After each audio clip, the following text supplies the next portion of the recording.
Haleluya, puji Tuhan saudara, bertemu kembali dalam program ayat-ayat Mas Firman Tuhan yang akan memberkati setiap saudara dan menjadi jawaban atas segala pergumulan kehidupan saudara. Segeralah berlangganan dengan program ini dengan cara mensubscribe channel ini saudara, dan tekan tanda loncengnya, maka setiap hari saudara akan diberkati melalui ayat-ayat Mas Firman Tuhan. Jika saudara merasa diberkati melalui program ini dan saudara rindu memberkati, saudara butuh informasi lebih lanjut, silahkan lihat di kolom deskripsi video ini saudara. Puji Tuhan saudara, mari kita berdoa buat firman Tuhan, buat ayat-ayat Mas Firman Tuhan yang akan kita renungkan bersama. Bapa di sorga, saat ini Tuhan, kami kembali bersyukur buat nafas kehidupan yang Tuhan beri, di mana saat ini kembali kami punya kesempatan untuk merenungkan firman-Mu. Berkati kami melalui firman-Mu, teguhkan kami melalui firman-Mu, hiburkan kami melalui firman-Mu, dan terangi jalan kami melalui firman-Mu. Berkati setiap anak-anak-Mu, jamah hati setiap anak-anak-Mu ya Tuhan, untuk siap ditaburi oleh firman-Mu, dan Kau mengurapi hamba dalam menyampaikan firman-Mu.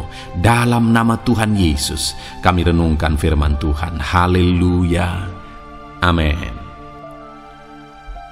Puji Tuhan saudara, di dalam video ini saudara akan kembali diberkati melalui ayat-ayat Mas Firman Tuhan tentang jawaban doa, di mana melalui renungan ayat-ayat Mas ini iman saudara akan dikuatkan, dan percayalah bahwa doa-doa saudara akan dijawab oleh Tuhan. Adakah saat ini saudara sedang ada dalam pergumulan doa, beban saudara berat, ada doa-doa yang sedang saudara naikkan di hadapan Tuhan? Dengar saudara, Tuhan Allah kita akan menjawab doa-doa kita. Ayat-ayat Mas Firman Tuhan ini akan menguatkan iman saudara, bahwa doa-doa saudara dipedulikan oleh Tuhan dan dijawab oleh Tuhan. Adapun beberapa ayat-ayat Mas Firman Tuhan tentang jawaban doa adalah sebagai berikut saudara. Yang pertama, Markus pasal yang ke-11 ayat 24, di mana dikatakan di sana bahwa karena itu aku berkata kepadamu, apa saja yang kamu minta dan doakan, percayalah bahwa kamu telah menerimanya, maka hal itu akan diberikan kepadamu. Saudara, di dalam ayat yang pertama ini ditegaskan bahwa iman dan kepercayaan kita itu yang akan Tuhan lihat, itu yang akan menjadi dasar Tuhan mengerjakan apa yang kita mohonkan, apa yang kita doakan kepada Dia. Karena dikatakan, apa saja yang kita minta dan doakan, percayalah bahwa kamu telah menerimanya, maka hal itu akan diberikan kepadamu. Jadi bagaimana supaya jawaban dari doa kita itu diberikan kepada kita? Bagaimana supaya kita menerima jawaban doa kita itu? Dikatakan bahwa kita harus percaya bahwa apa saja yang kita doakan itu kita telah menerimanya. Saudara, ini hal yang agak sulit dicerna oleh akal, karena dikatakan apa saja yang kita minta, kita harus percaya bahwa kita telah menerimanya. Apa yang sebenarnya mau ditekankan oleh Tuhan di sini saudara? Keyakinan bahwa Tuhan sanggup mengerjakan, mewujudkan, mengubahkan, memberikan apa yang kita doakan. Itu sebenarnya yang Tuhan mau tegaskan di sini. Ini bukan berbicara tentang daya hayal. Ini bukan berbicara tentang halusinasi juga. Dan ini bukan berbicara tentang kekuatan cara berpikir atau halusinasi saudara.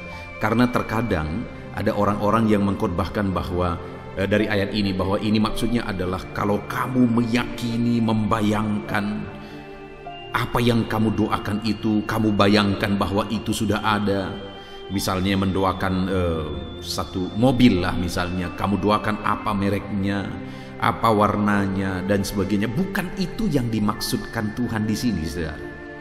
Tapi yang dimaksudkan Tuhan dengan kalimat bahwa apa saja yang kamu minta, percayalah bahwa kamu telah menerimanya, yang mau ditegaskan di sana sebenarnya adalah bahwa Tuhan sanggup melakukannya, dan kalau Tuhan sanggup melakukannya, kamu pasti menerimanya.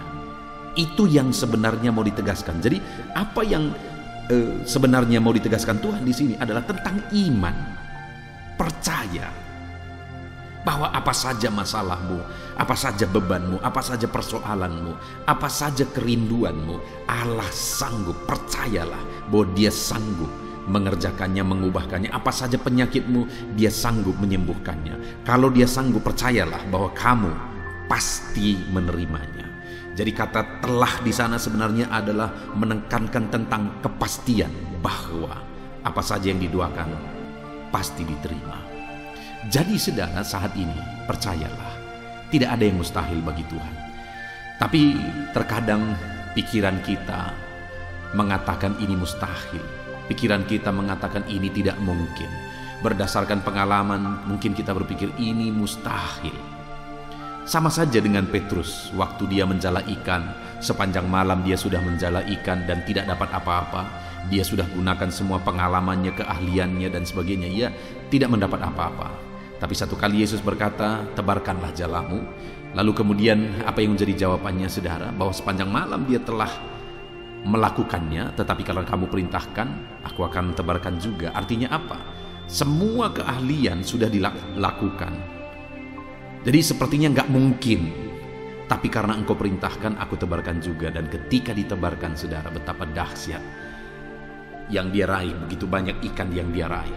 Nah saudara, ini satu bukti bahwa sekalipun akal kita, pengalaman kita, logika kita mengatakan mustahil, tidak mungkin, tetapi percayalah bahwa Tuhan sanggup. Itu sebabnya apapun yang saudara doakan, percaya. Jangan berdasarkan pikiran, jangan andalkan pikiran, jangan andalkan logika saudara. Percaya Tuhan sanggup melakukan, maka itu akan dilakukan bagi saudara. Selanjutnya saudara, ditegaskan juga di dalam Matius pasal 21 ayat 22. Di sana dikatakan, dan apa saja yang kamu minta dalam doa, dengan penuh kepercayaan kamu akan menerimanya. Kembali, yang menjadi syarat untuk kita mengalami jawaban doa adalah kepercayaan. Dikatakan di sana dengan penuh kepercayaan. Ini satu penegasan saudara bahwa percaya sungguh-sungguh. Percaya bahwa Tuhan pasti sanggup. Dia sanggup menyembuhkan, Dia sanggup mengubahkan, Dia sanggup mengadakan, Dia sanggup mencukupkan, Dia sanggup memulihkan, dan Dia sanggup melakukan segala perkara. Percaya penuh, percaya total bahwa Allah kita sanggup.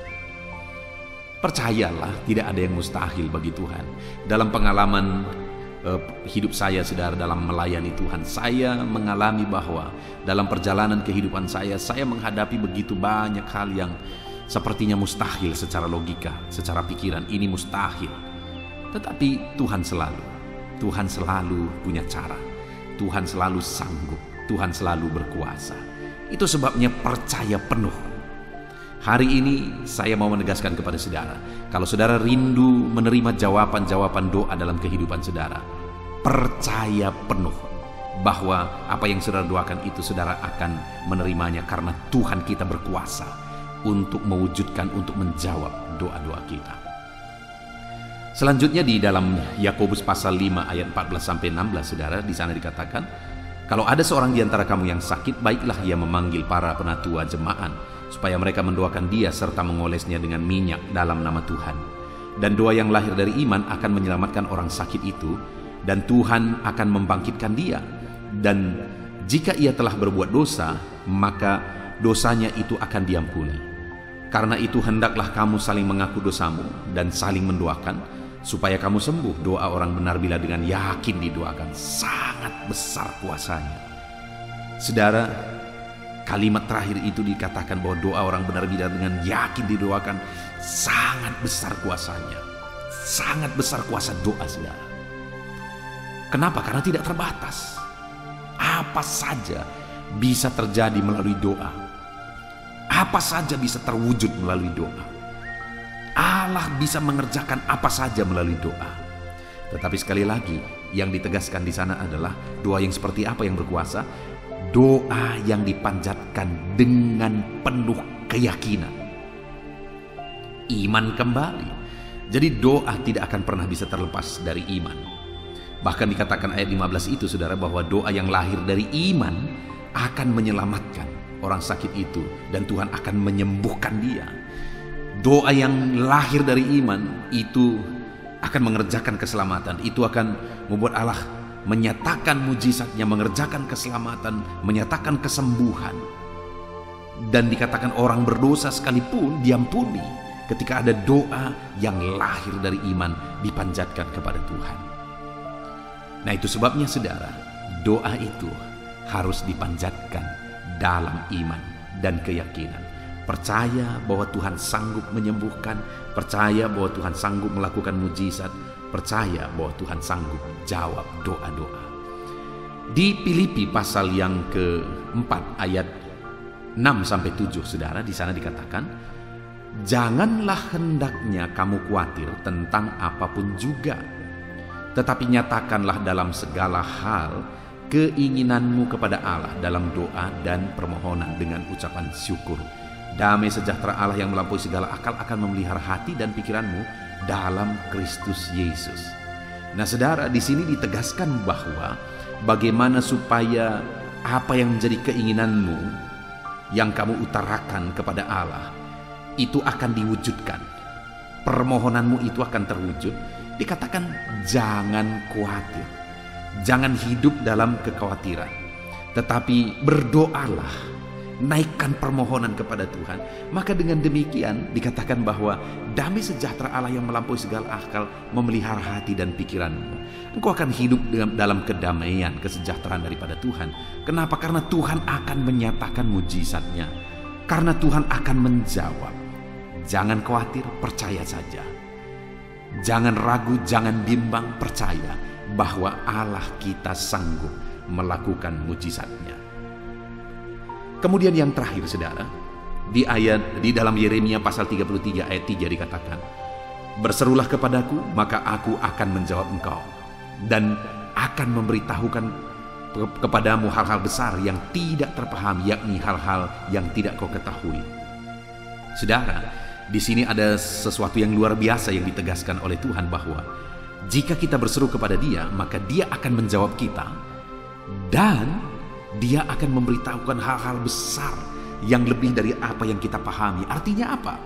Kalau kita berdoa dan berseru kepada Tuhan, maka Dia akan menjawab kita, dan Dia akan menyatakan perkara-perkara besar lebih dari apa yang kita pikirkan. Kalau saudara hidup dalam doa dengan penuh iman dan keyakinan, maka lebih dari apa yang saudara pikirkan Allah sanggup wujudkan. Itu yang mau ditegaskan oleh firman Tuhan ini saudara. Jadi hari ini mari kita naikkan doa dengan iman. Mari kita naikkan doa dengan penuh keyakinan. Jangan bimbang, jangan ragu. Apa yang saudara doakan, yakinlah bahwa Tuhan sanggup menjawab doa saudara. Maka dengan demikian saudara akan melihat betapa dahsyat Tuhan melakukan perkara yang besar lebih dari apa yang saudara pikirkan. Dia menyatakan dan mewujudkan perkara besar lebih dari apa yang saudara doakan.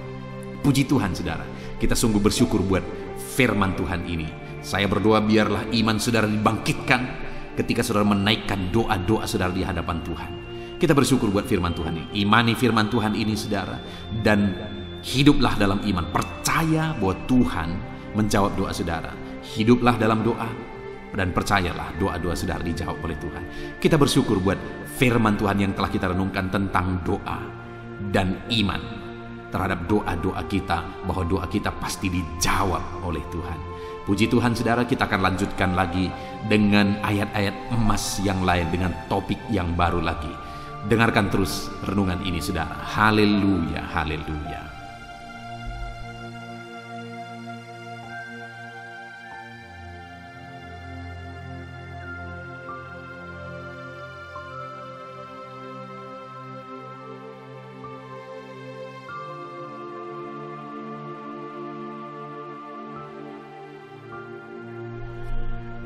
Puji Tuhan saudara, di dalam video ini saudara akan diberkati melalui ayat-ayat emas firman Tuhan, bagaimana kita menang di dalam pencobaan.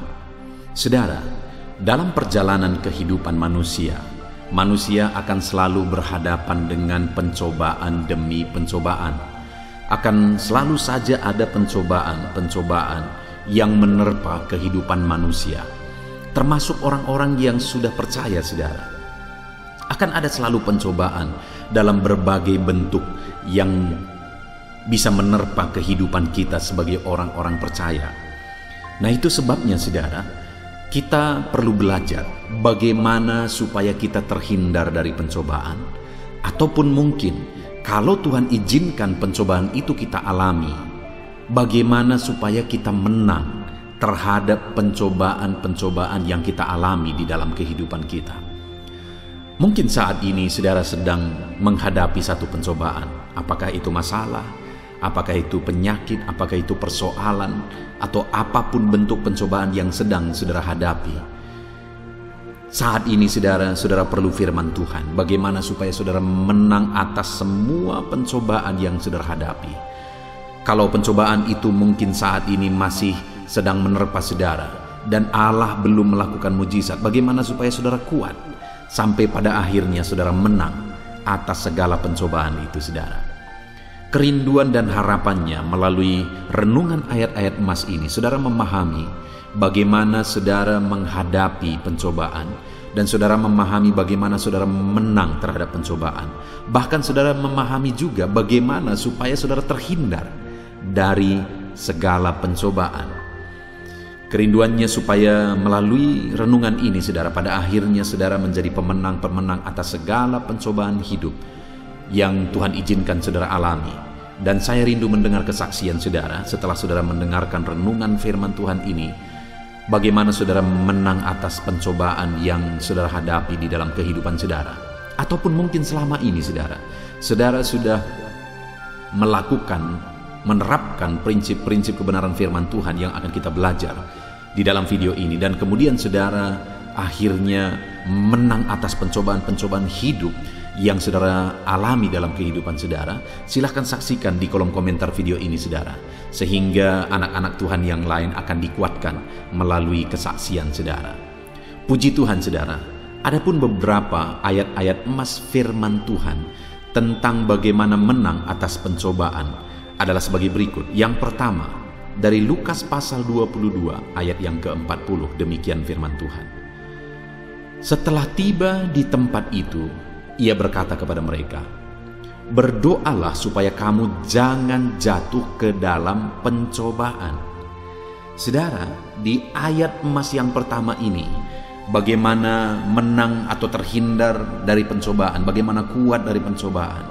Di sini dikatakan, saudara, Yesus menegaskan kepada murid-muridnya, "Berdoalah supaya kamu jangan jatuh ke dalam pencobaan."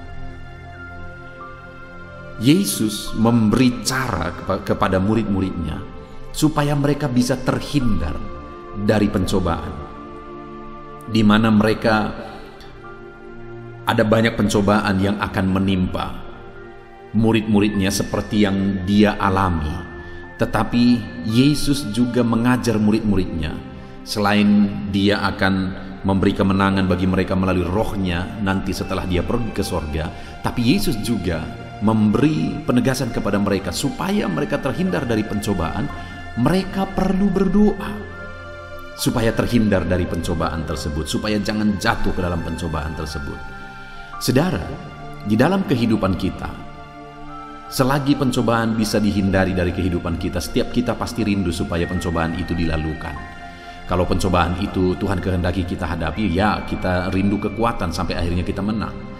Tetapi selagi masih bisa pencobaan itu terhindar dari kehidupan kita, pasti setiap kita rindu supaya pencobaan itu terhindar. Dan di sini Yesus berkata, "Berdoalah supaya kamu jangan jatuh ke dalam pencobaan." Jadi supaya pencobaan itu terhindar dari kehidupan kita dan kita tidak masuk, kita tidak jatuh ke dalam pencobaan itu, Yesus berkata, "Berdoalah." Jadi hari ini, saudara, kita perlu berdoa supaya pencobaan itu tidak jatuh ke dalam diri kita, supaya kita tidak diterpa oleh pencobaan. Itu juga yang ada di doa Bapa kami, "Janganlah membawa kami ke dalam pencobaan." Saudara, hari ini biarlah kita bersama berdoa, dan biarlah setiap hari-hari kita bersama berseru kepada Tuhan, "Tuhan, jangan membawa kami ke dalam pencobaan, hindarkan kami dari pencobaan." Jadi saudara, supaya kita terhindar dari pencobaan, berdoalah supaya Tuhan menghindarkan saudara dari pencobaan.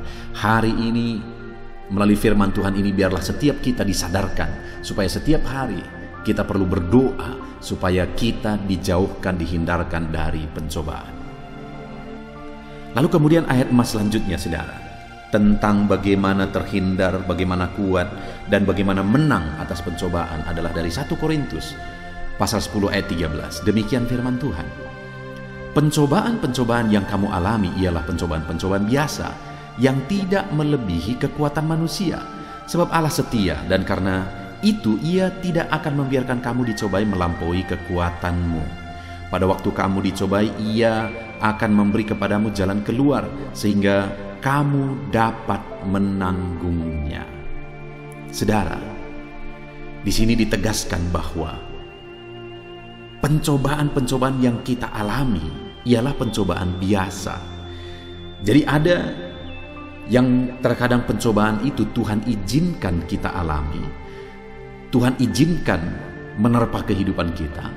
Kenapa? Karena ada maksud daripada Tuhan supaya melalui pencobaan itu kita diproses, kita didewasakan, kita dimurnikan melalui pencobaan itu.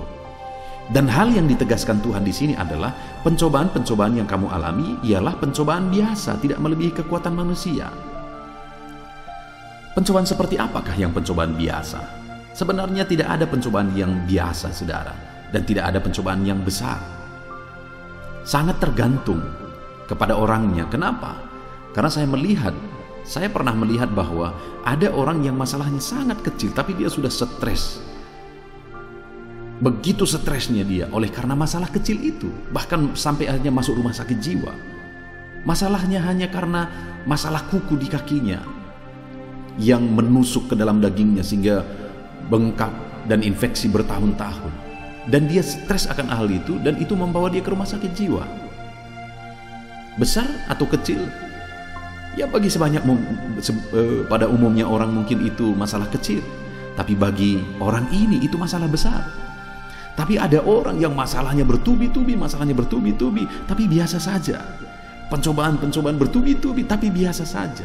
Jadi sangat tergantung orangnya, bukan tergantung pada pencobaannya.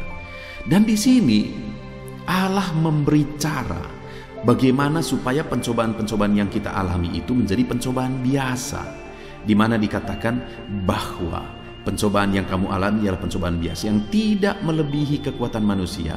Sebab Allah setia dan karena itu Ia akan memberikan kamu, tidak akan membiarkan kamu dicobai melampaui kekuatanmu. Jadi pencobaan-pencobaan yang kita alami akan menjadi pencobaan biasa. Kalau apa saudara? Kalau kita serahkan kepada Tuhan. Kenapa? Di sini dikatakan sebab Allah setia dan Dia tidak membiarkan kamu dicobai melampaui kekuatanmu. Artinya Dia akan memberi kekuatan melebihi daripada pencobaan itu. Jadi bagaimana supaya pencobaan-pencobaan yang kita alami dalam hidup ini menjadi pencobaan biasa dan kita sanggup melampauinya, menjalaninya, menghadapinya?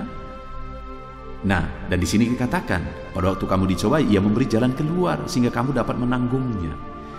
Jadi saudara, kita perlu menghadapi semuanya bersama dengan Tuhan supaya pencobaan-pencobaan yang kita alami itu menjadi pencobaan biasa.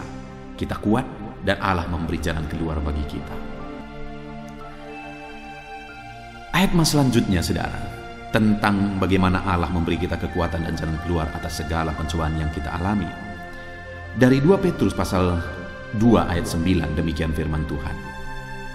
Maka nyata bahwa Tuhan tahu menyelamatkan orang-orang saleh dari pencobaan dan tahu menyimpan orang-orang jahat untuk disiksa pada hari penghakiman. Saudara, di sini jelas firman Allah menegaskan bahwa Tuhan menyelamatkan orang-orang saleh dari pencobaan dan menyimpan orang-orang jahat untuk disiksa pada hari penghakiman. Jadi siapa yang akan selamat dari pencobaan? Siapa yang akan dihindarkan Tuhan dari pencobaan? Orang-orang saleh. Siapa yang akan menderita siksaan pada hari terakhir? Orang yang hidup dalam kejahatan. Tetapi orang saleh akan diluputkan dari pencobaan. Jadi bagaimana supaya kita terbebas, menang, lepas dari pencobaan? Tuhan menolong kita dalam pencobaan. Hiduplah dalam kebenaran, hiduplah dalam kesalehan, maka Tuhan akan membebaskan kita dari pencobaan. Saudara, kehidupan seperti apa yang saudara jalani hari ini? Seringkali kita menghadapi banyak penderitaan oleh karena kita hidup dalam dosa, dalam kejahatan yang akhirnya mendatangkan pencobaan demi pencobaan. Sedangkan orang-orang yang hidup saleh, hidup benar, dihindarkan Tuhan dari pencobaan-pencobaan. Ayat selanjutnya, saudara, adalah dari 1 Timotius pasal 6 ayat yang ke-9. Demikian firman Tuhan. Tetapi mereka yang ingin kaya jatuh ke dalam pencobaan, ke dalam jerat, dan ke dalam berbagai-bagai nafsu yang hampa dan yang mencelakakan dan menenggelamkan manusia ke dalam keruntuhan dan kebinasaan. Saudara, di sini ditegaskan bahwa yang membuat manusia jatuh ke dalam dosa atau pencobaan adalah mereka yang ingin kaya, tamak. Saudara, artinya apa? Sebaliknya, kalau kita tidak ingin jatuh ke dalam pencobaan, janganlah rakus, janganlah tamak. Apakah kekayaan itu salah? Tidak ada yang salah dengan kekayaan. Ada video di dalam ayat-ayat emas ini. Saya buat judulnya khusus ayat-ayat emas tentang bagaimana Tuhan memperkaya kita. Artinya begitu banyak ayat-ayat yang menegaskan bahwa Tuhan mau kita kaya. Sekalipun tidak semua orang-orang percaya akan menjadi kaya juga. Karena ada orang-orang yang memang atas seizin Tuhan dia harus menderita, dia harus kekurangan dalam melayani Tuhan. Itu anugerah juga, itu kasih karunia Tuhan juga. Tetapi tidak ada salah juga dengan kekayaan. Tuhan malah menjanjikan kekayaan di dalam firman-Nya. Tetapi yang menjadi masalahnya di sini adalah bahwa nafsu keinginan untuk menjadi kaya yang akhirnya melampaui keinginan akan Tuhan, kerinduan akan Tuhan, itu bisa membuat kita jatuh ke dalam pencobaan. Jadi saudara, biarlah kekayaan itu bonus. Yang harus kita pahami, kekayaan itu merupakan bonus dalam kita mengiring Tuhan. Itu kasih karunia Tuhan, bukan itu yang utama. Yang paling utama dalam hidup kita adalah Tuhan. Kita bertemu dengan Tuhan, kita mengalami keselamatan sehingga kelak kita masuk surga sampai selama-lamanya. Itu yang paling penting. Dan kalau di dalam perjalanan dalam hidup di dunia ini akhirnya Tuhan memperkaya kita, itu anugerah yang luar biasa, itu kasih karunia Tuhan. Jadi saudara, di dalam hidup kita, marilah kita merindukan Tuhan lebih daripada perkara dunia ini. Kalau Tuhan mempercayakan kekayaan bagi kita, puji Tuhan, haleluya. Tapi jangan menginginkan kekayaan lebih daripada menginginkan Tuhan, lebih daripada menginginkan kebenaran. Karena itu bisa menjadi pencobaan. Kita bisa jatuh ke dalam pencobaan oleh karena keinginan akan kekayaan. Ayat selanjutnya, saudara, tentang bagaimana menang dalam pencobaan adalah dari Lukas pasal 8 ayat yang ke-13. Demikian firman Tuhan. Yang jatuh di tanah yang berbatu-batu itu ialah orang yang setelah mendengar firman itu menerimanya dengan gembira, tetapi mereka tidak berakar. Mereka percaya sebentar saja dan dalam masa pencobaan mereka murtad. Konteks dari ayat ini, saudara, adalah tentang perumpamaan benih yang ditabur, di mana ada yang jatuh di pinggir jalan, ada yang jatuh di tanah yang berbatu-batu, di semak duri, dan di tanah yang subur. Dan dikatakan di sini, benih yang jatuh di tanah yang berbatu-batu itu adalah orang yang mendengarkan firman, dan mereka sangat senang mendengarkan firman dan segera menerima firman itu dalam hidup mereka. Tetapi mereka tidak berakar. Dan karena mereka tidak berakar, iman mereka juga tidak kuat. Mereka percaya hanya sebentar saja. Dan akhirnya ketika ada masa pencobaan, mereka murtad. Nah, saudara, kenapa mereka tidak kuat di masa pencobaan? Kenapa pencobaan itu membuat akhirnya mereka berpaling dari jalan Tuhan? Karena iman mereka tidak kuat. Jadi supaya kita kuat dalam pencobaan, kita perlu iman yang kuat, saudara. Supaya saudara kuat dalam berbagai pencobaan yang menimpa kehidupan saudara, saudara harus memiliki iman yang kuat. Dan bagaimana supaya iman saudara kuat?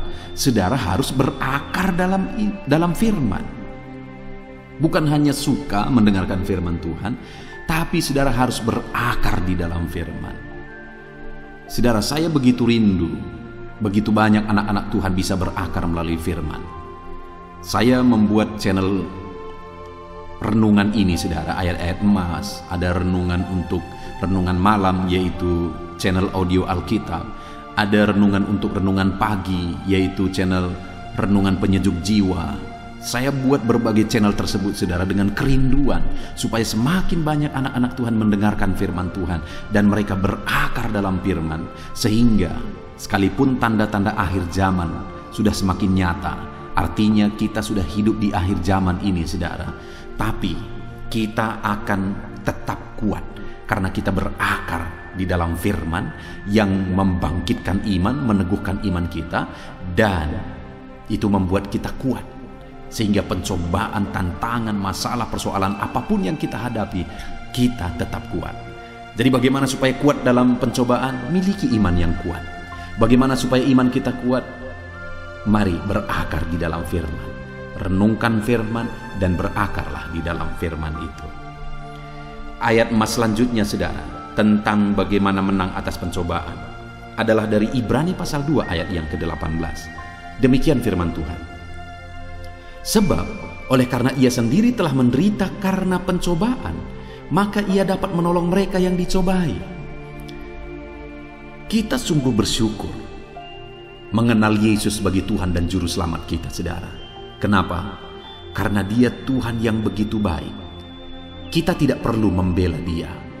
Dialah yang membela kita. Sekali lagi, kita tidak perlu membela Dia. Dialah yang membela kita.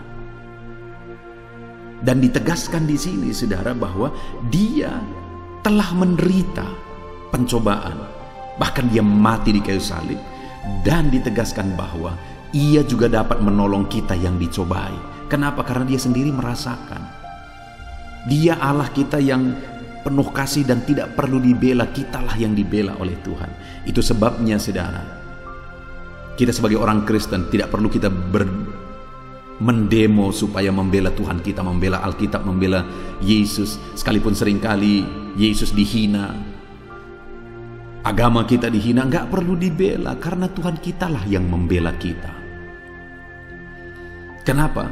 Dia Allah yang telah mengalami dan merasakan pencobaan, dan Dia pun mengerti bagaimana menolong kita yang dicobai.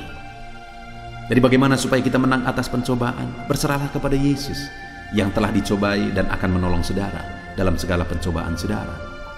Ayat emas selanjutnya, saudara, bagaimana menang atas pencobaan yang kita hadapi dalam hidup kita adalah dari Yakobus pasal 1 ayat 12. Demikian firman Tuhan.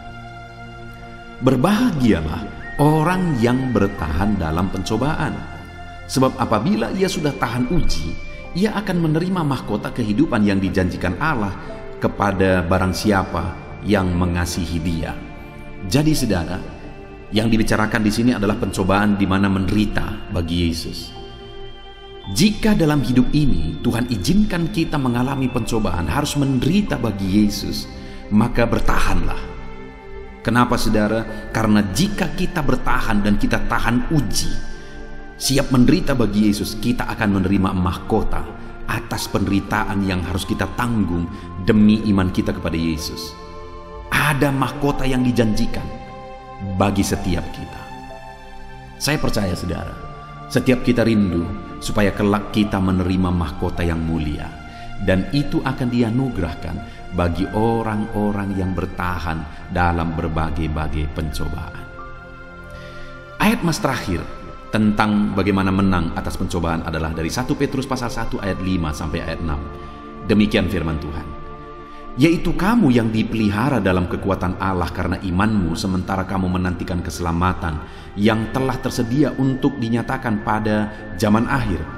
Bergembiralah akan hal itu, sekalipun sekarang ini kamu seketika harus berduka cita oleh berbagai-bagai pencobaan. Saudara, sekalipun dalam perjalanan iman kita harus menderita bagi Yesus, bersukacitalah kata firman Tuhan. Sekalipun kita harus menghadapi berbagai-bagai pencobaan dalam iman kita, dalam pengiringan kita akan Tuhan, berbahagialah, bersukacitalah akan hal itu. Kenapa saudara? Karena ada upah yang akan menanti kita.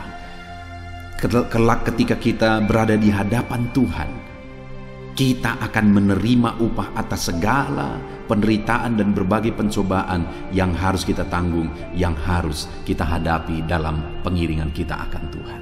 Puji Tuhan saudara, kita sungguh bersyukur buat firman Tuhan, di mana kita sudah belajar melalui ayat-ayat emas firman Tuhan bagaimana kita menang atas segala pencobaan. Saya berdoa supaya saudara menang atas segala pencobaan yang saudara alami dalam hidup saudara. Dan mari kita berdoa kalau bisa pencobaan itu dihindarkan dari kehidupan kita. Tetapi kalau Tuhan izinkan, biar kita tetap kuat. Tuhanlah kekuatan kita dan kita akan menang atas pencobaan. Dan kalaupun Tuhan izinkan terus pencobaan itu ada pada kita, bertahanlah terus, karena ada upah yang akan kita terima kelak.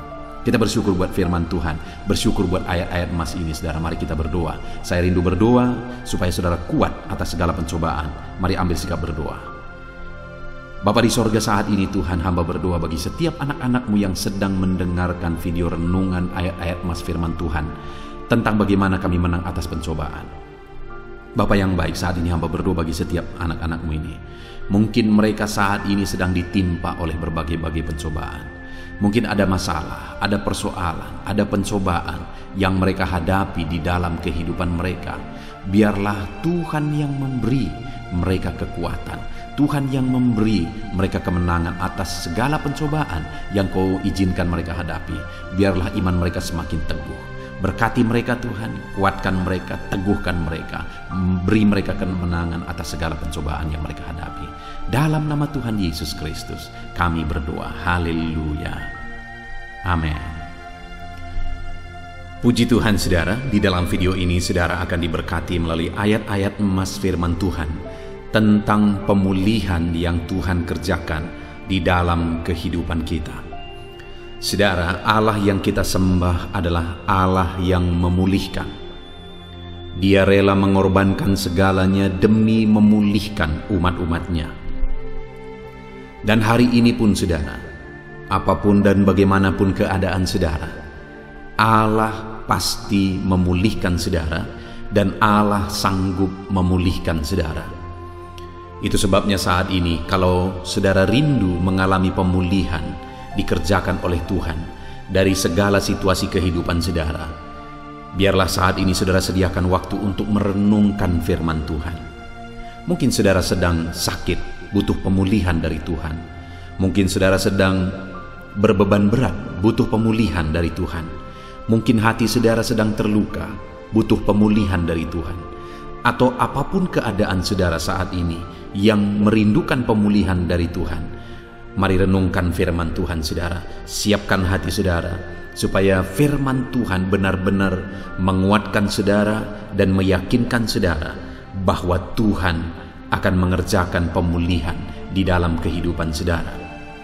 Saya rindu ke depan saya mendengar kesaksian dari saudara bagaimana Tuhan memulihkan kehidupan saudara setelah saudara menerapkan prinsip-prinsip firman Tuhan di dalam kehidupan saudara.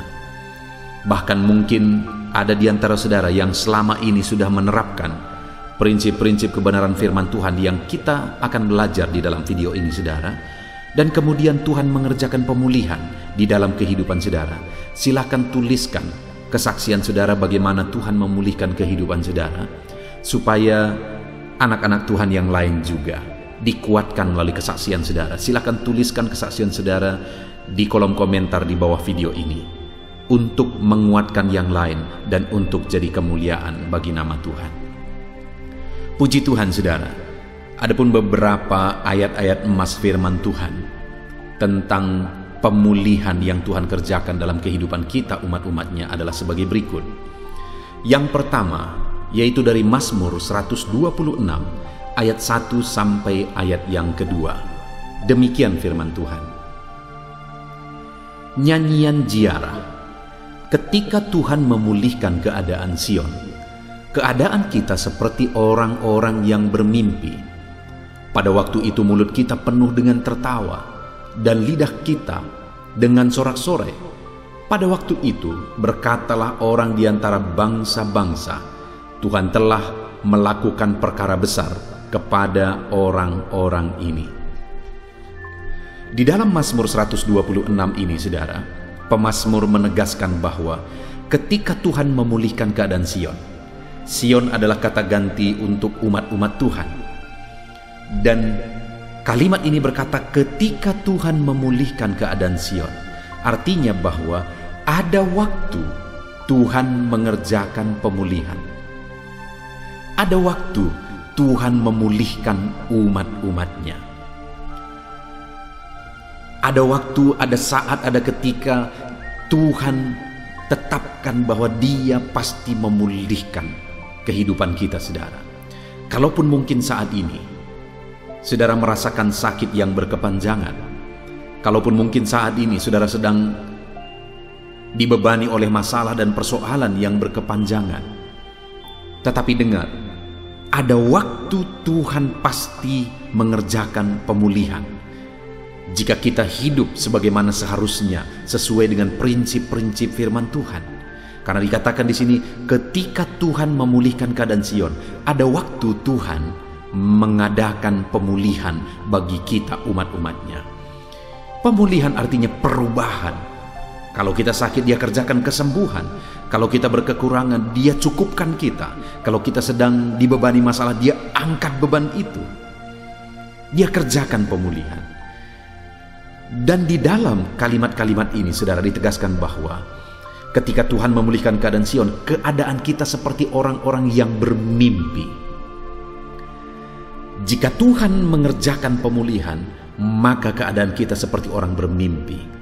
Artinya apa, saudara? Karena dahsyatnya, karena luar biasanya pemulihan yang dikerjakan oleh Tuhan, sampai-sampai kita percaya tidak percaya, saudara.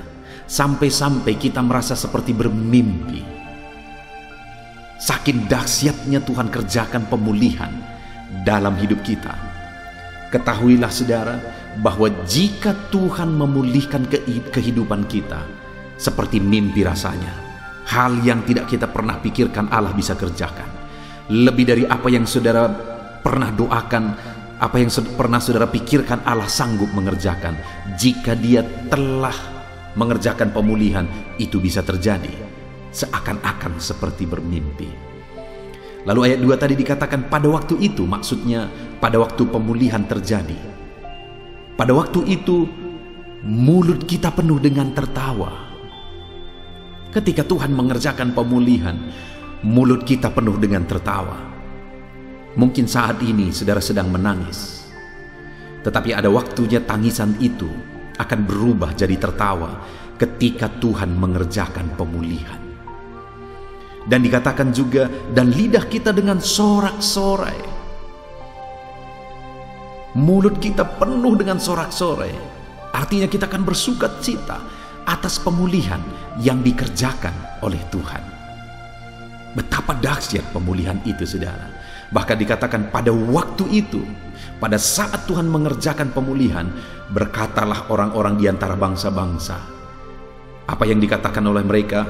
Tuhan telah melakukan perkara besar kepada orang-orang ini.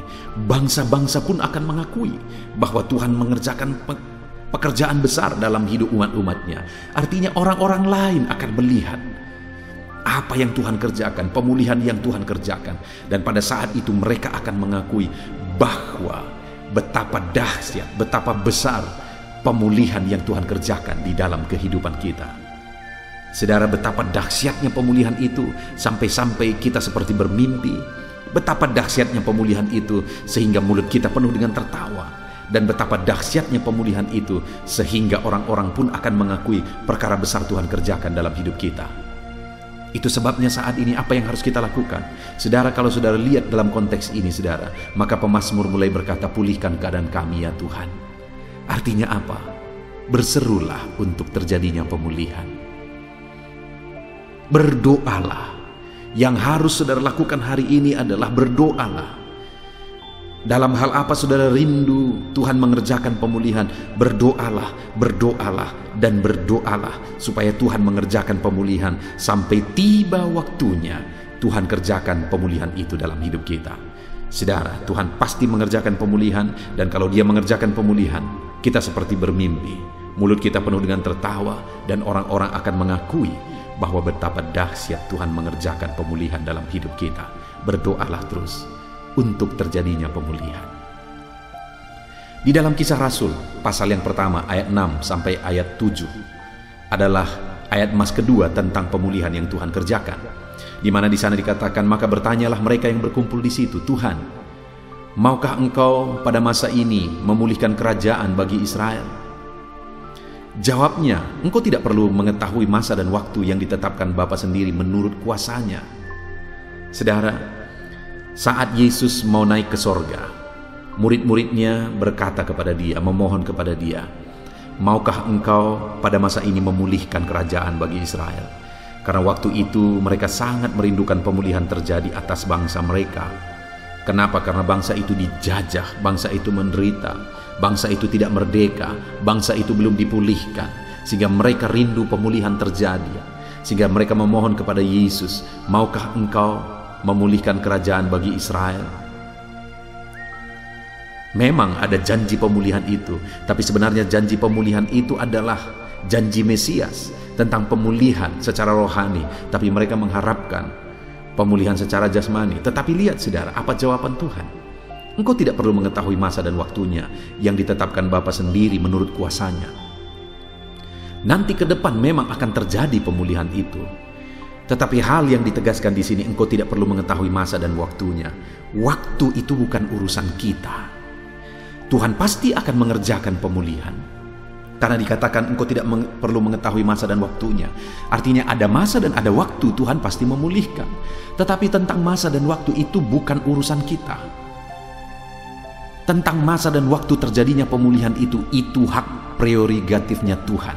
Itu haknya Tuhan. Hak mutlak Tuhan. Serahkan kepada Tuhan waktu Dia mengerjakan pemulihan. Tapi bagian kita adalah percaya bahwa Dia pasti memulihkan. Pasti waktu itu akan datang. Dan dikatakan juga yang ditetapkan Bapa sendiri menurut kuasanya. Pemulihan itu sudah ditetapkan. Saudara, hari ini saudara rindu pemulihan, Allah telah menetapkan pemulihan dalam hidup saudara. Dan dikatakan di sini menurut kuasanya sendiri bahwa Dia berkuasa. Tidak ada yang mustahil bagi Dia. Segala sesuatu sanggup Dia pulihkan. Aku melihat dan aku mengalami dalam hidup ini, saudara. Dalam melayani Tuhan, begitu banyak pemulihan yang dikerjakan oleh Tuhan. Yang dikerjakan aku benar-benar sadar itu di luar dari kemampuanku. Benar-benar itu menurut kuasanya Tuhan. Itu di luar dari kecerdasanku. Itu benar-benar menurut kuasanya Tuhan. Jadi Tuhan pasti akan mengerjakan pemulihan yang telah Dia tetapkan menurut kuasanya. Bagian kita adalah kerjakan, doakan yang terbaik untuk tiba pada waktu Tuhan memulihkan. Percaya, jangan pernah lemah, jangan pernah mundur. Tuhan pasti memulihkan. Ayat emas berikutnya saudara tentang pemulihan adalah dari Ulangan pasal 30 ayat 2 sampai ayat 3. Demikian firman Tuhan. Dan apabila engkau berbalik kepada Tuhan Allahmu dan mendengar suaranya sesuai dengan segala yang kuperintahkan kepadamu pada hari ini, baik engkau maupun anak-anakmu dengan segenap hatimu dan dengan segenap jiwamu, maka Tuhan Allahmu akan memulihkan keadaanmu dan akan menyayangi engkau. Ia akan mengumpulkan engkau kembali dari segala bangsa kemana Tuhan Allahmu telah menyerahkan engkau. Saudara, di sini Tuhan menegaskan bahwa apabila engkau berbalik kepada Tuhan Allahmu, di mana pada waktu itu umat-umatnya berlaku serong terhadap Dia, umat-umatnya berpaling daripada Dia, dan kemudian Tuhan menjanjikan pemulihan. Karena pada saat umat-umatnya berpaling, akhirnya mereka menderita, mereka dibuang oleh Tuhan, akhirnya mereka mengalami kesengsaraan. Saudara, setiap kali kita jauh dari Tuhan, itu akan berakibat kesengsaraan, itu akan berakibat penderitaan. Karena di dekat Tuhanlah kita tenang. Itu yang dialami oleh umat-umatnya pada waktu itu. Mereka menjauh dari Tuhan, mereka berpaling dari Tuhan, dan akhirnya mereka menderita. Tetapi saat umatnya menderita, Tuhan tidak membuang mereka. Allah yang penuh kasih itu tidak membuang mereka. Tetapi Tuhan berkata bahwa apabila engkau berbalik kepada Tuhan Allahmu, jadi Tuhan menantikan pertobatan mereka. Dan kemudian jika mereka bertobat, maka Tuhan berjanji, Tuhan Allahmu akan memulihkan keadaanmu dan menyayangi engkau. Jadi saat umat-umatnya berpaling, saat umat-umatnya bertobat, Allah berjanji bahwa Dia pasti akan memulihkan. Dia pasti akan menyayangi. Artinya saudara, apa yang harus kita lakukan supaya kita mengalami pemulihan demi pemulihan?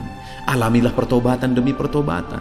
Dekatkan diri terus kepada Tuhan, karena di sana Allah akan mengerjakan pemulihan. Jauh dari Tuhan hanya akan berakibat penderitaan. Tetapi dekat dengan Tuhan, ada pemulihan yang Tuhan kerjakan di dalam kehidupan kita. Ayat emas selanjutnya tentang pemulihan yang Tuhan kerjakan, saudara, adalah dari 2 Tawarikh pasal 7 ayat yang ke-14. Demikian firman Tuhan. Dan umatku yang atasnya namaku disebut merendahkan diri, berdoa, mencari wajahku, lalu berbalik dari jalan-jalannya yang jahat, maka aku akan mendengarkan dari sorga dan mengampuni dosa mereka serta memulihkan negeri mereka. Kembali di sini saudara, Tuhan menjanjikan pemulihan, bahwa Dia akan memulihkan umat-umatnya, memulihkan negeri mereka. Tuhan mengampuni mereka, bahkan mendengar permohonan mereka. Dan itu akan terjadi jika apa saudara? Dikatakan umatku yang atasnya namaku disebut merendahkan diri.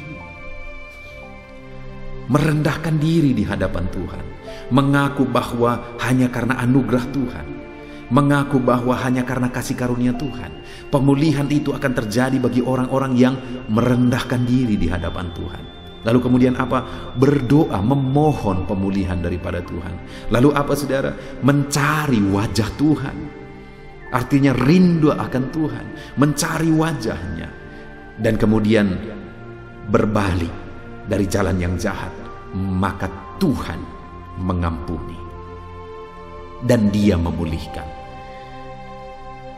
Jadi saudara, belajar merendahkan diri di hadapan Tuhan. Teruslah berdoa, cari wajahnya, dan berpaling dari jalan-jalan yang tidak benar. Selalu kita harus diproses untuk semakin baik, dan semakin baik di hadapan Tuhan.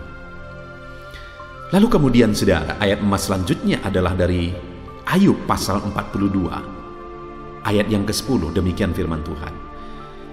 Lalu Tuhan memulihkan keadaan Ayub setelah ia meminta doa untuk sahabat-sahabatnya.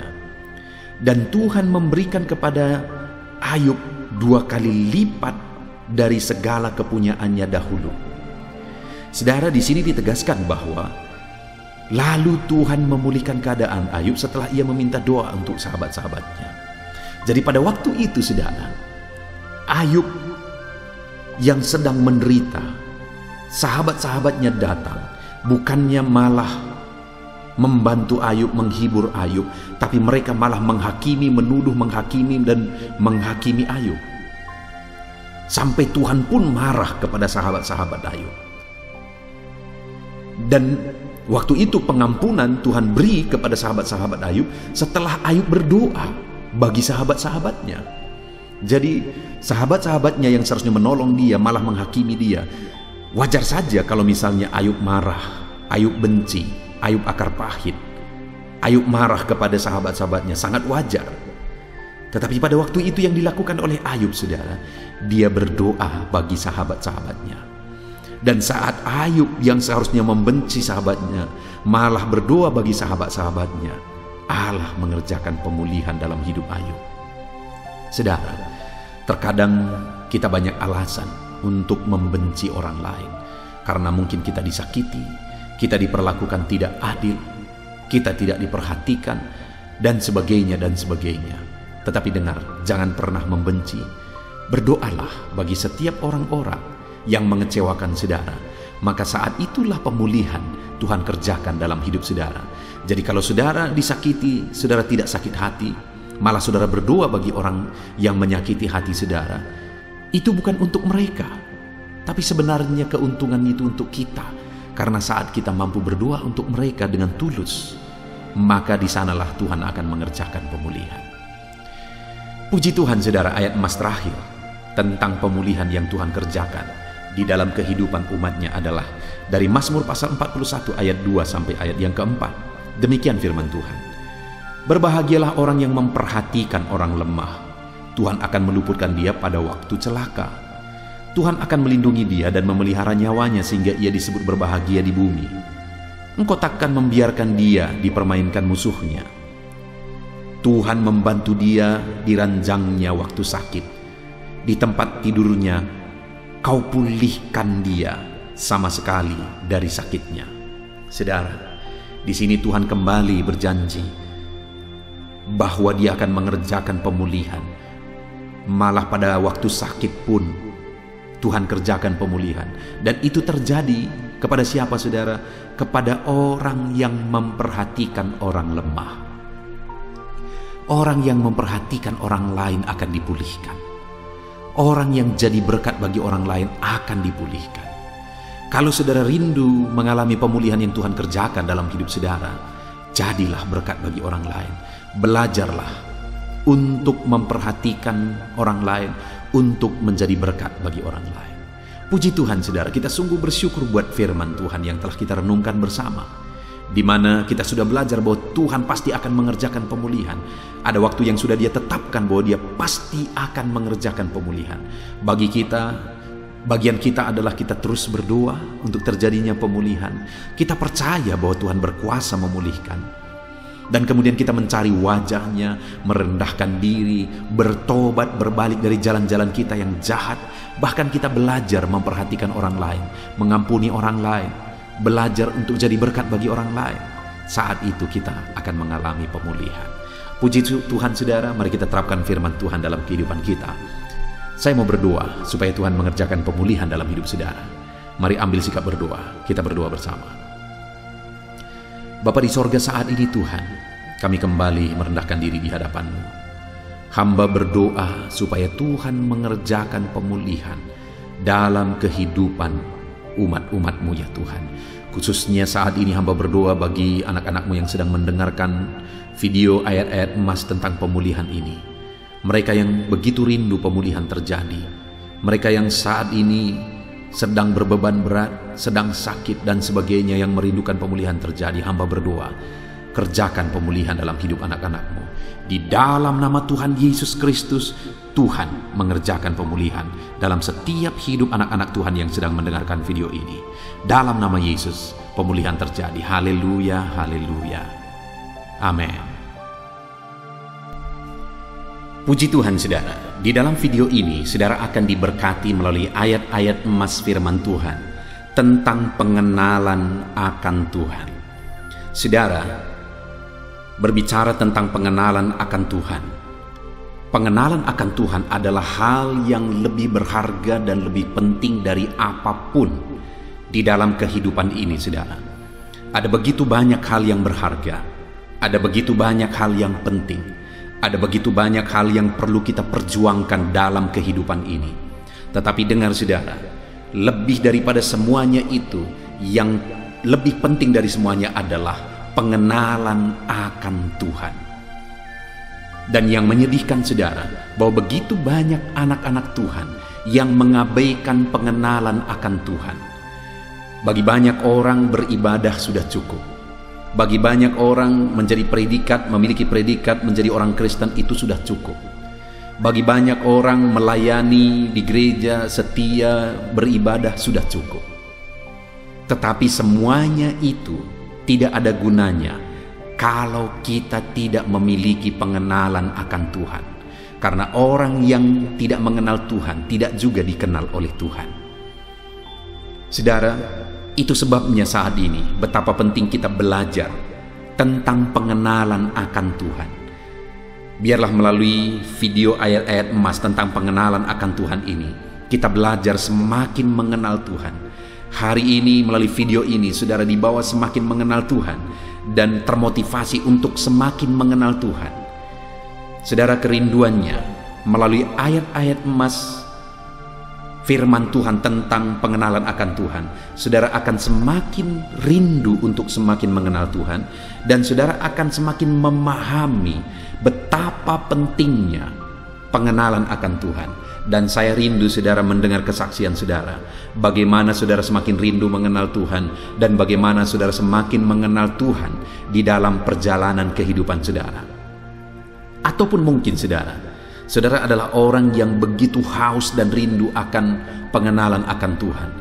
Dan saya rindu saudara menyaksikan di kolom komentar video ini bagaimana saudara mengalami pengenalan akan Tuhan, supaya itu juga bisa menjadi kesaksian bagi banyak orang yang menonton video ini. Itu bisa memotivasi setiap anak-anak Tuhan untuk semakin rindu mengenal Tuhan di dalam kehidupan mereka. Puji Tuhan saudara. Saya akan membacakan beberapa ayat-ayat emas firman Tuhan tentang pengenalan akan Tuhan sebagai berikut. Yang pertama, dari kitab Filipi pasal yang ketiga ayat yang ke-8. Demikian firman Tuhan.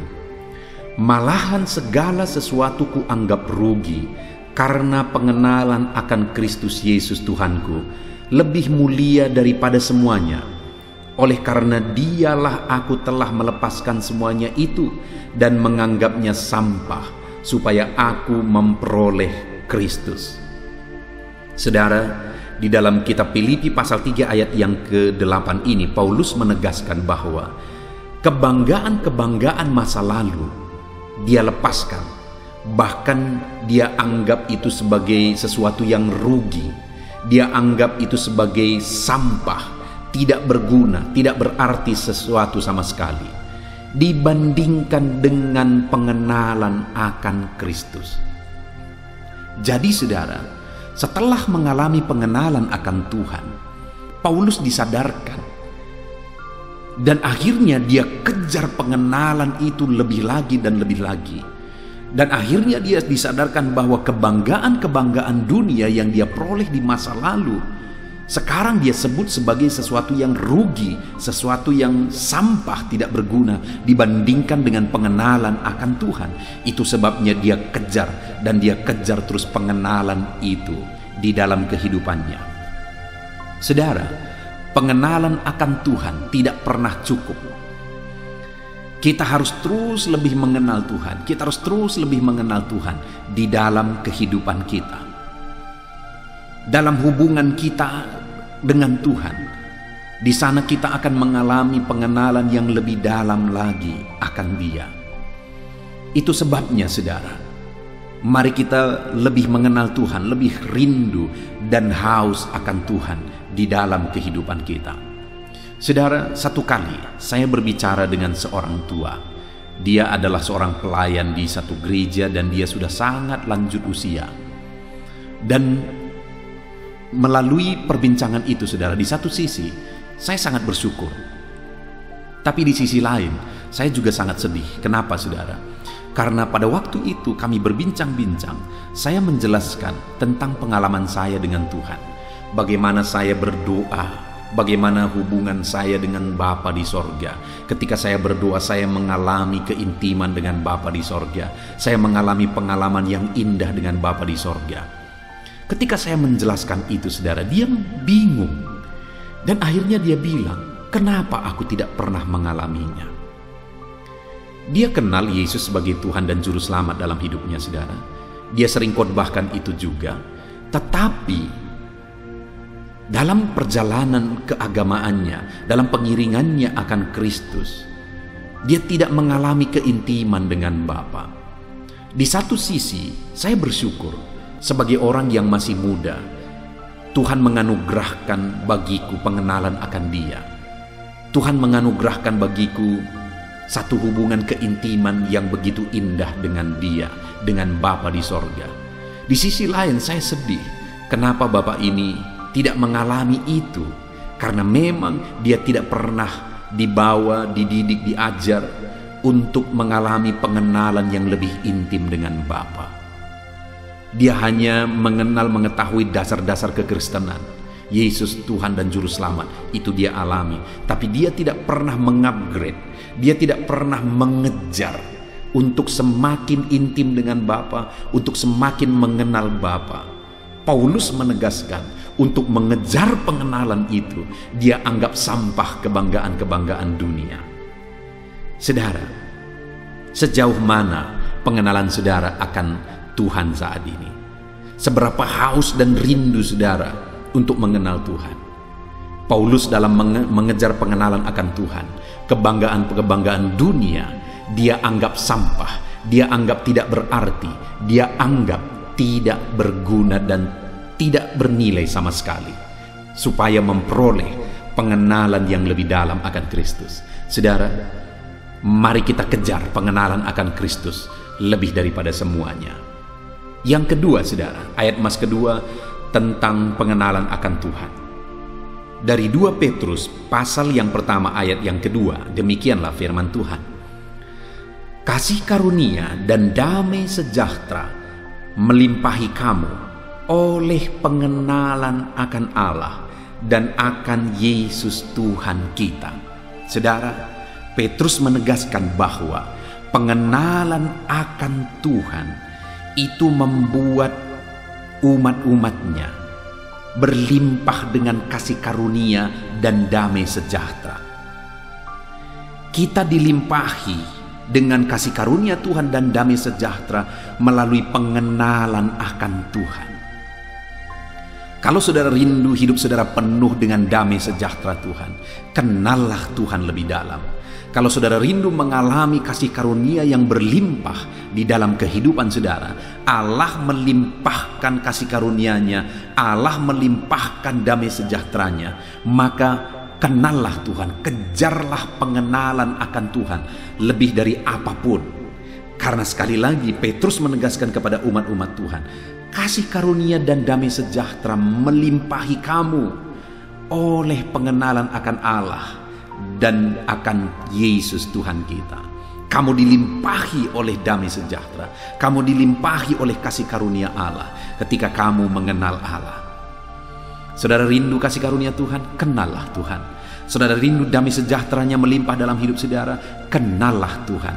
Maka kita akan mengalami kelimpahan damai sejahtera dan sukacita di dalam kehidupan kita. Saudara, banyak orang yang mencari damai dari dunia ini. Banyak orang yang mengejar damai dari dunia ini. Mereka tidak akan pernah mendapatkan kedamaian dari dunia ini. Mereka tidak akan pernah memperoleh kedamaian dari perkara-perkara dunia. Kalau perkara dunia ini bisa memberikan kedamaian, maka orang-orang yang sudah terkenal, orang-orang yang sudah kaya raya, sudah punya segala sesuatu, tidak akan berakhir dengan mengenaskan di dalam hidupnya.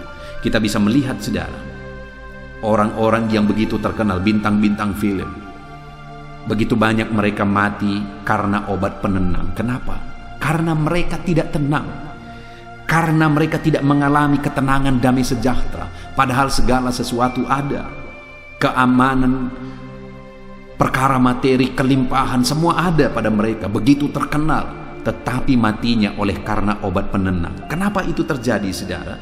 Karena mereka tidak mendapatkan ketenangan sehingga mereka harus mengkonsumsi obat penenang.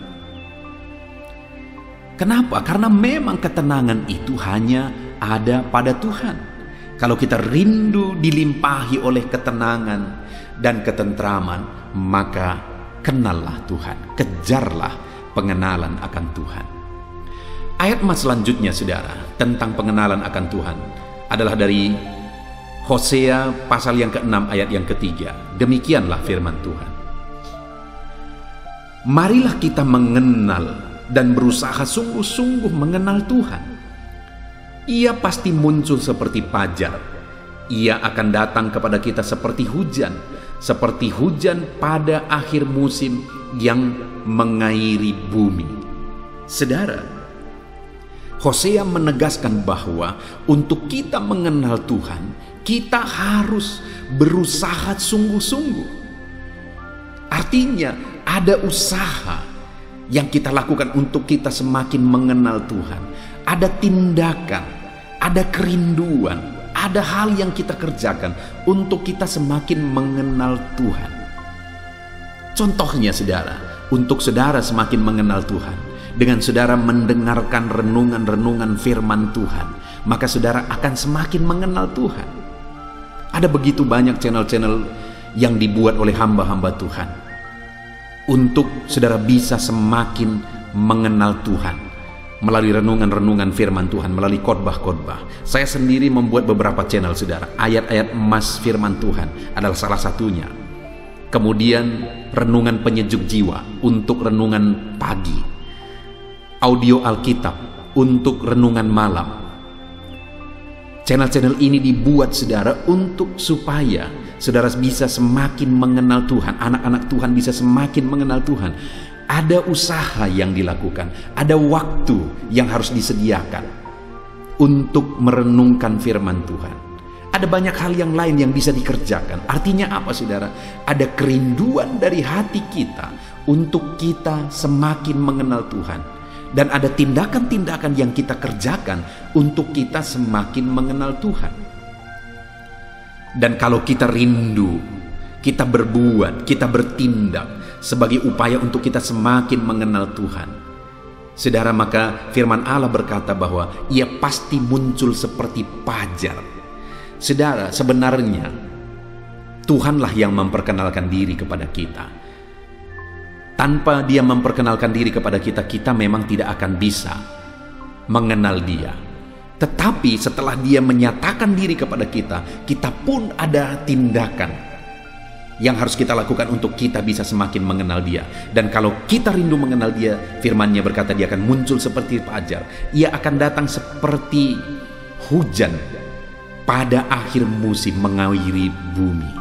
Saudara, kalau kita semakin rindu mengenal Tuhan, sehingga kita semakin mengenal Tuhan, maka Tuhan itu akan seperti hujan yang turun pada akhir musim, mengairi bumi. Ada kesegaran, ada suasana baru yang akan terjadi.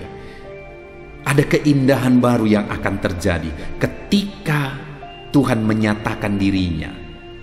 Itu sebabnya kenallah Tuhan, rindulah semakin mengenal Tuhan di dalam kehidupan kita, saudara. Kemudian selanjutnya, ayat emas berikutnya tentang pengenalan akan Tuhan adalah dari Yesaya pasal yang ke-11 ayat yang ke-9. Demikian firman Tuhan. Tidak ada yang akan berbuat jahat atau yang berlaku buruk di seluruh gunungku yang kudus. Sebab seluruh bumi penuh dengan pengenalan akan Tuhan, seperti air laut yang menutupi dasarnya. Saudara, di sini ditegaskan bahwa tidak ada yang akan berbuat jahat atau berlaku busuk di sekitar gunungku, di seluruh gunung kudusku. Sebab apa? Sebab seluruh bumi penuh dengan pengenalan akan Tuhan. Artinya apa? Pengenalan akan Tuhan akan membuat orang atau membuat saya dan saudara mampu bebas dari kejahatan, tidak hidup dalam kejahatan, tidak berlaku busuk. Saudara, kalau hari ini mungkin saudara merasa berat, terbebas dari dosa. Mungkin saat ini saudara sedang dikuasai oleh dosa. Beberapa waktu yang lalu saya membaca dan membalas salah satu komentar di satu video di channel yang saya buat, saudara. Dan kemudian di sana ditanya, dia berkata, ada seorang anak Tuhan yang berkata, "Pendeta, saya begitu rindu bebas dari dosa, apa yang harus aku lakukan?" Saudara, firman Allah ini menegaskan bahwa pengenalan akan Tuhan membuat orang tidak akan berbuat jahat dan tidak akan berlaku busuk. Tidak akan ada yang berbuat jahat dan tidak akan ada yang berlaku busuk.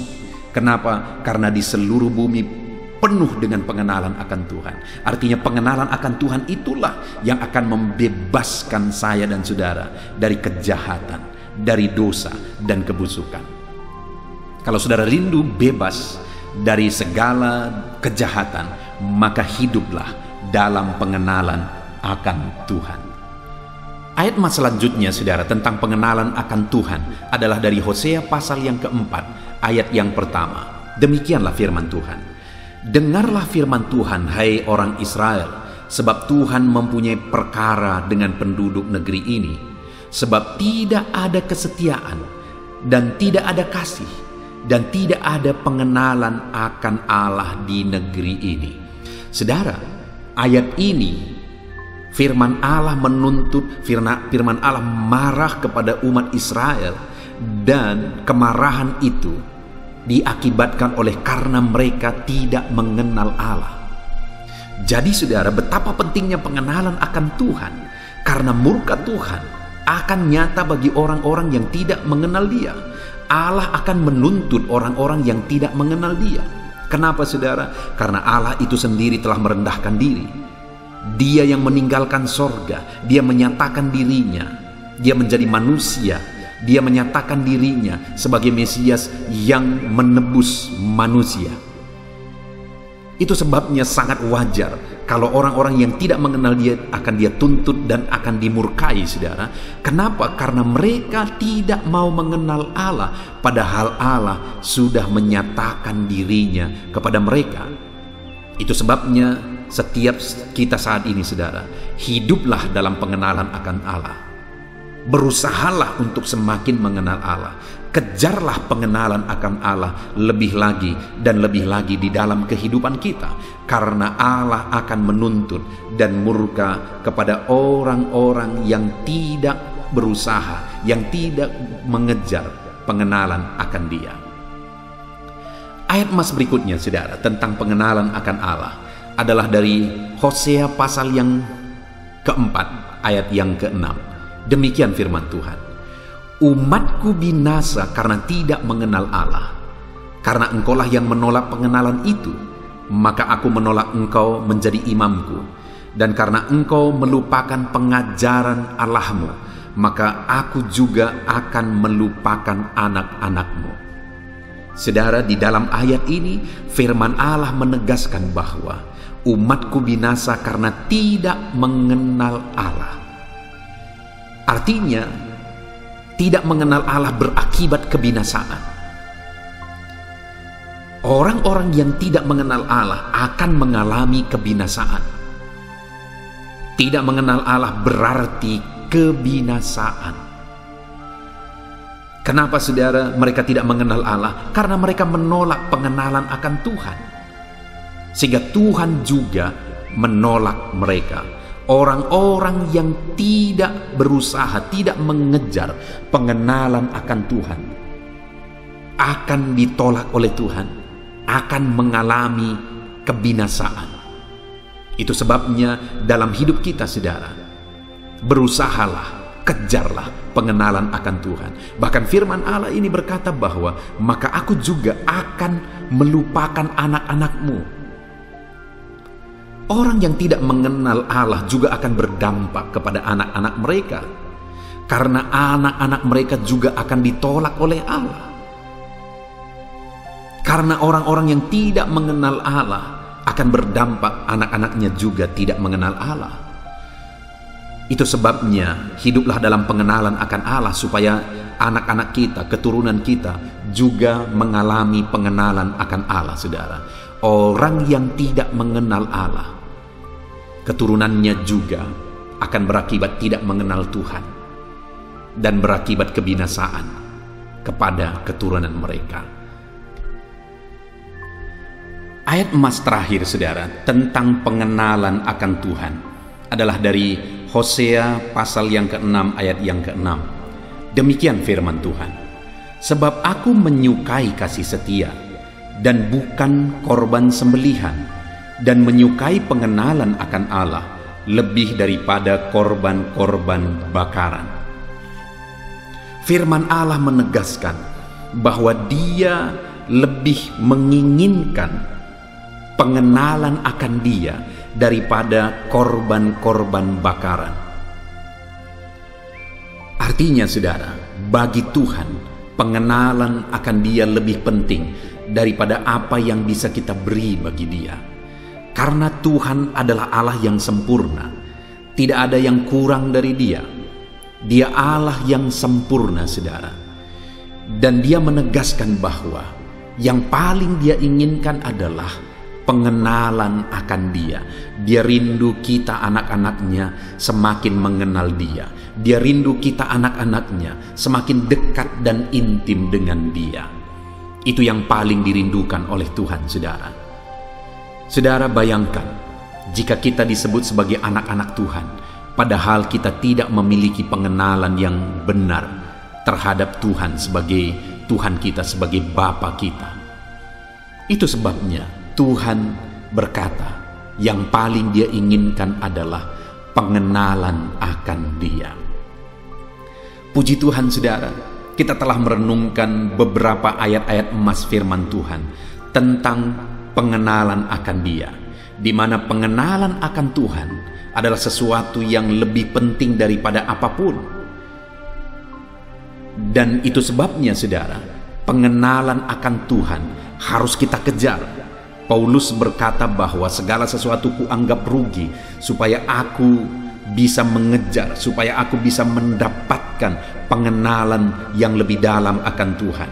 Dibanding dengan pengenalan akan Tuhan, segala sesuatu dianggap rugi oleh Paulus. Untuk memperoleh pengenalan akan Tuhan, memperoleh pengenalan akan Kristus lebih dalam lagi di dalam kehidupannya. Saudara, pengenalan akan Tuhan, rindukan itu.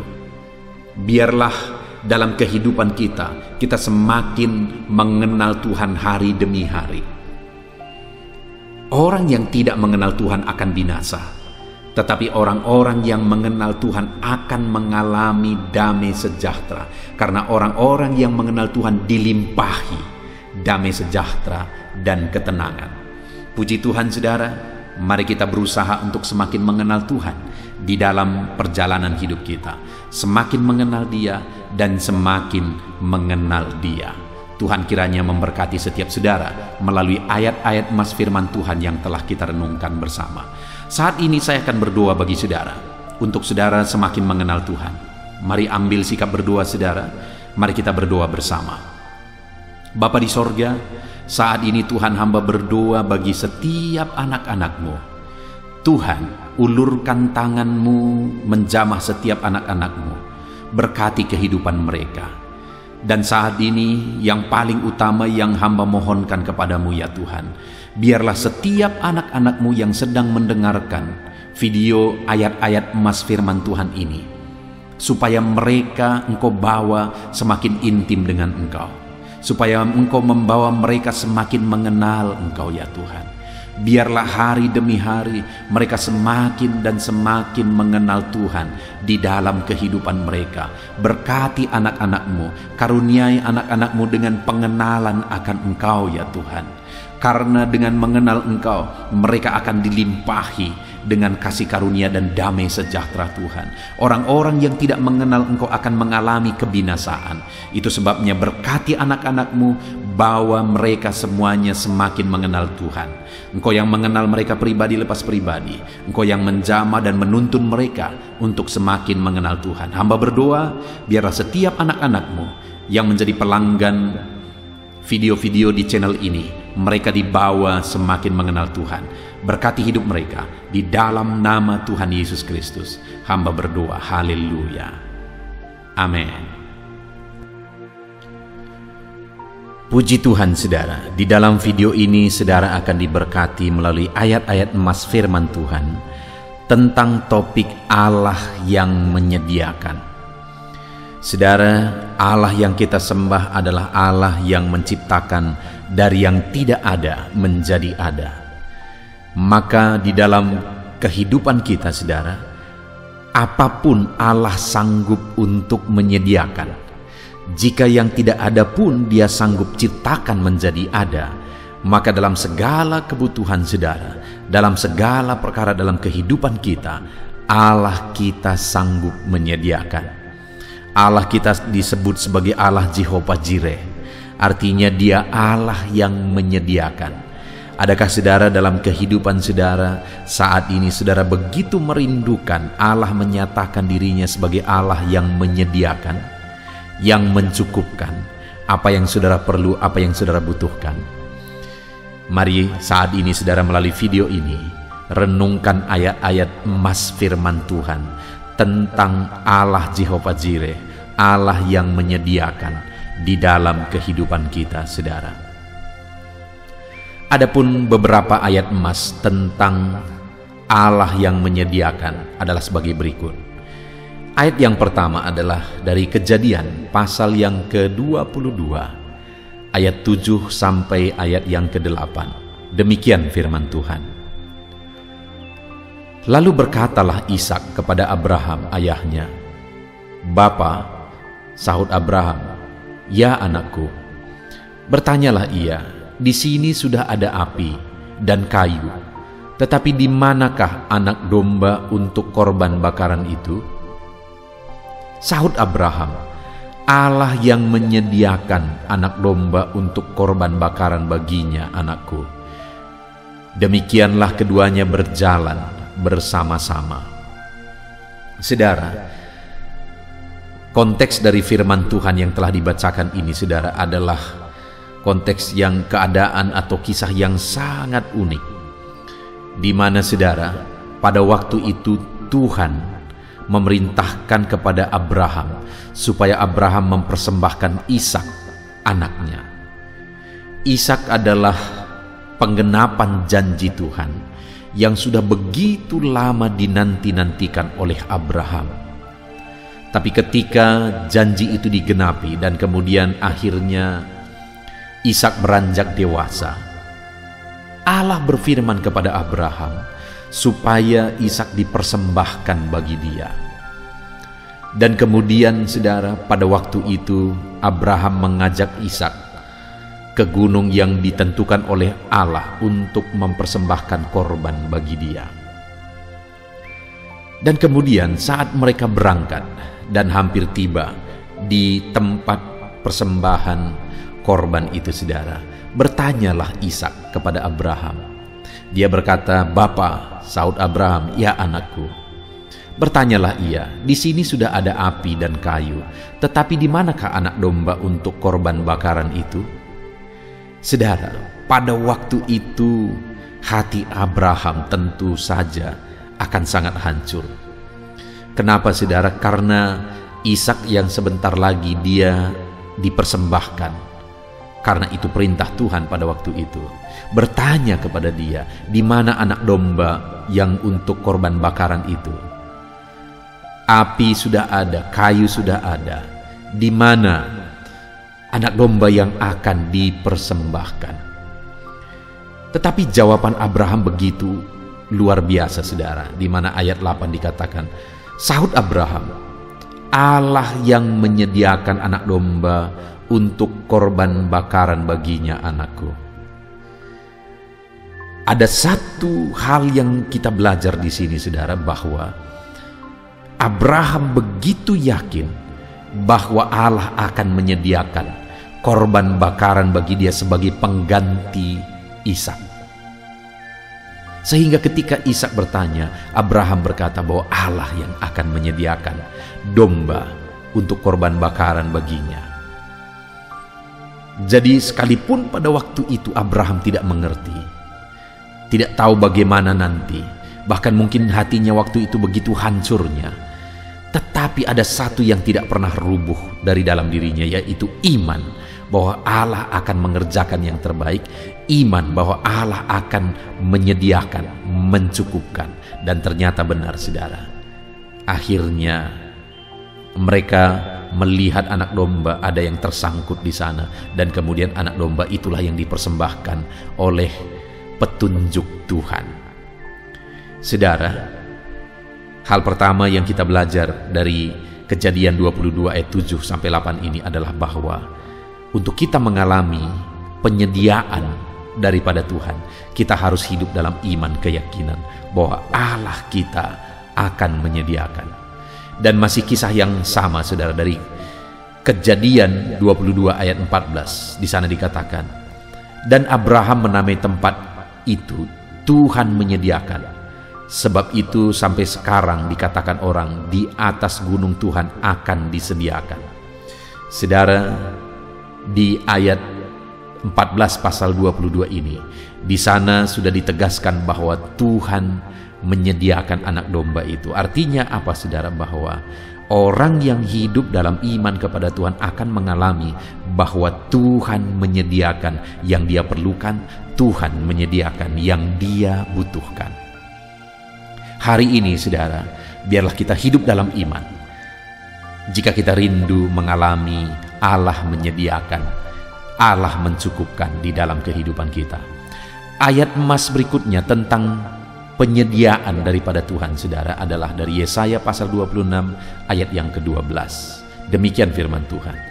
Ya Tuhan, Engkau akan menyediakan damai sejahtera bagi kami, sebab segala sesuatu yang kami kerjakan, Engkaulah yang melakukannya bagi kami. Saudara, berbicara tentang penyediaan Tuhan itu bukan hanya berbicara tentang materi. Hal yang lain yang jauh lebih penting daripada materi, fasilitas, dan sebagainya yang Tuhan sediakan bagi umat-umatnya, saudara. Di dalam Yesaya pasal 26 ayat 12 ini ditegaskan bahwa, ya Tuhan, Engkau akan menyediakan damai sejahtera bagi kami, sebab segala sesuatu yang kami kerjakan, Engkaulah yang melakukannya bagi kami. Dalam segala sesuatu yang kita kerjakan dan kemudian kita mengalami keberhasilan, jika tidak ada damai, tidak ada gunanya, tidak ada artinya. Dan yang luar biasa, saudara, di sini dikatakan bahwa Allah kita menyediakan damai sejahtera. Dia bukan hanya menyediakan dan mencukupkan kita secara materi, segala kebutuhan kita, tetapi Dia juga Allah yang menyediakan damai sejahtera bagi kita. Jadi, saudara, mari kita rindukan penyediaan Allah, kecukupan dari Tuhan, bukan hanya perkara materi, tapi Allah menyediakan, mencukupkan kita dengan damai sejahteranya. Ayat emas berikutnya tentang penyediaan Tuhan, saudara, adalah dari Yohanes pasal 14 ayat yang ketiga. Demikian firman Tuhan. Dan apabila aku telah pergi ke situ dan telah menyediakan tempat bagimu, aku akan datang kembali dan membawa kamu ke tempatku, supaya di tempat di mana aku berada, kamu pun berada. Saudara, di ayat ini ada hal yang lain lagi. Selain materi, selain damai sejahtera, hal yang jauh lebih penting dan yang paling utama yang disediakan Tuhan adalah tempat bagi kita di dalam kekekalan. Karena dikatakan apabila aku telah pergi ke situ, maksudnya ke rumah Bapa, dan telah menyediakan tempat bagimu, maka aku akan datang kembali membawa kamu ke tempatku, supaya di tempat di mana aku berada, kamu pun berada. Jadi dia pergi, dia naik ke sorga, dikatakan untuk menyediakan tempat bagi umat-umatnya yang percaya kepada dia. Bagaimana supaya ada tempat bagi kita di sorga, saudara? Kita harus percaya kepada Yesus yang adalah Tuhan dan Juru Selamat kita.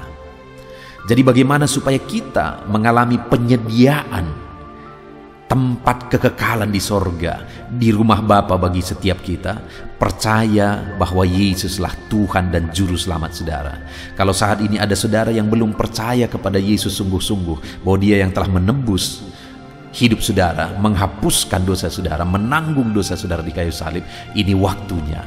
Saudara harus sungguh-sungguh percaya bahwa Yesuslah Tuhan yang turun dari sorga ke bumi untuk menyelamatkan umat manusia. Dan Dia mau mati di kayu salib untuk menanggung segala dosa dunia, termasuk dosa saya dan saudara. Tetapi dosa siapa yang akan dihapuskan? Dia tanggung di kayu salib dosa orang yang sungguh-sungguh percaya kepada Dia bahwa Dialah Tuhan dan Juru Selamat kita. Allah menyediakan tempat kekekalan bagi kita. Bagaimana kita mengalami Allah menyediakan tempat kekekalan itu? Percaya sungguh bahwa Yesuslah Tuhan dan Juru Selamat kita. Ayat emas berikutnya tentang penyediaan Tuhan, saudara, adalah dari 2 Korintus pasal 5 ayat yang pertama. Demikian firman Tuhan. Karena kami tahu bahwa jika kemah tempat kediaman kita di bumi ini dibongkar, Allah telah menyediakan satu tempat kediaman di sorga bagi kita, suatu tempat kediaman yang kekal, yang tidak dibuat oleh tangan manusia.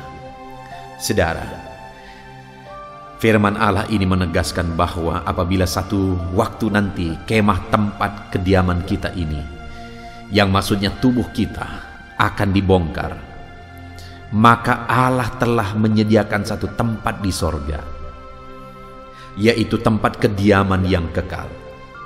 Saudara, kita pasti akan mengalami kematian. Itu yang disebut dengan jika kemah tempat kediaman kita ini dibongkar. Roh kita akan keluar dari tubuh jasmani kita yang akan mati dan akan kembali kepada tanah.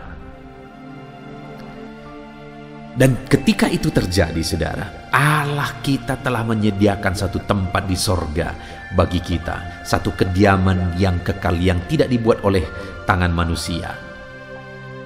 Jadi sekali lagi, hal yang akan disediakan Tuhan yang jauh lebih penting daripada materi sukacita dunia adalah Dia menyediakan tempat di sorga kembali. Bagi siapa itu disediakan? Bagi orang yang sungguh-sungguh percaya bahwa Yesus adalah Tuhan dan Juru Selamat kehidupannya. Ayat berikutnya, saudara, tentang penyediaan dari Tuhan adalah dari 2 Korintus pasal yang ke-9 ayat 10. Demikian firman Tuhan. Ia yang menyediakan benih bagi penabur dan roti untuk dimakan.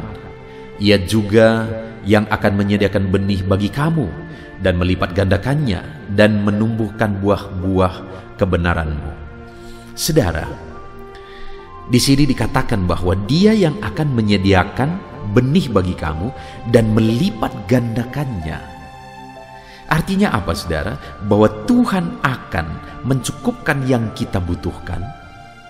Dia yang akan menyediakan bagi kita sesuatu yang dibutuhkan untuk perkembangan kita.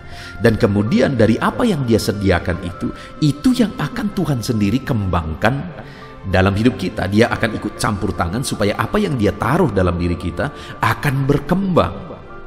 Dia yang menyediakan benih untuk ditabur, dan Dia yang akan membuat benih itu bertumbuh dan berlipat kali ganda sehingga hidup kita menghasilkan buah-buah kebenaran. Jadi hal berikutnya yang disediakan oleh Tuhan, saudara, Dia akan menyediakan apa yang kita butuhkan untuk kita menghasilkan buah-buah kebenaran dalam hidup kita, supaya hidup kita mengalami pelipat gandaan, mengalami perkembangan dalam apa yang dirindukan Tuhan, supaya kita menghasilkan buah-buah kebenaran.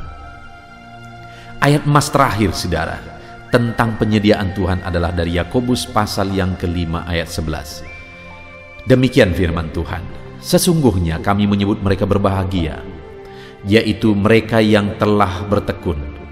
Kamu telah mendengar tentang ketekunan Ayub, dan kamu telah tahu apa yang pada akhirnya disediakan Tuhan baginya, karena Tuhan Maha Penyayang dan penuh belas kasihan. Saudara, kita sudah belajar tentang penyediaan Tuhan. Tuhan menyediakan secara materi, Tuhan menyediakan yang dibutuhkan, Tuhan menyediakan sukacita damai sejahtera, Tuhan juga menyediakan tempat kekekalan bagi kita. Dan hal terakhir yang kita belajar di sini, untuk kita mengalami penyediaan Tuhan, kita belajar dari Ayub, di mana sampai akhirnya dia mengalami Tuhan menyediakan berlipat kali ganda. Itu terjadi ketika dia tekun menghadapi prosesnya, menjalani prosesnya, di mana sekalipun proses itu begitu berat bagi Ayub. Segala sesuatu harta bendanya hilang, anak-anaknya juga pada akhirnya meninggal, istrinya juga mengutuki dia dan pergi meninggalkan dia. Ditambah lagi Ayub kena penyakit yang parah sekali. Dan dalam semuanya itu, saudara, ditambah lagi datang teman-temannya, bukan datang untuk menghibur dan menguatkan, tetapi mereka datang untuk menghakimi Ayub, menyalahkan Ayub. Tetapi dalam semuanya itu, Ayub bertekun. Dan atas ketekunannya itu, saudara, pada akhirnya dia mengalami penyediaan Tuhan. Demikian juga hari ini, saudara, untuk kita mengalami penyediaan Tuhan, kita harus hidup tekun, menantikan Tuhan menyediakan. Dia menyediakan segala kebutuhan kita, materi. Dia menyediakan segala yang kita perlukan dalam segala perkara, sukacita, damai sejahtera juga Dia yang menyediakan. Dan kemudian yang terakhir, yang paling penting, bahwa Dia yang menyediakan tempat bagi kita di dalam kekekalan. Mari kita jalani hidup kita dengan tekun, saudara. Maka di dunia ini kita mengalami penyediaan Tuhan, dan di akhirat nanti kita juga akan mengalami penyediaan Tuhan. Kita bersyukur buat ayat-ayat emas firman Tuhan tentang penyediaan Tuhan yang sudah kita renungkan bersama. Biarlah hari ini iman saudara dibangkitkan ketika saudara merenungkan, mendengarkan ayat-ayat emas firman Tuhan tentang penyediaan Tuhan. Saat ini saudara, saya rindu berdoa bagi saudara supaya saudara mengalami penyediaan Tuhan di dalam kehidupan saudara. Mari kita berdoa.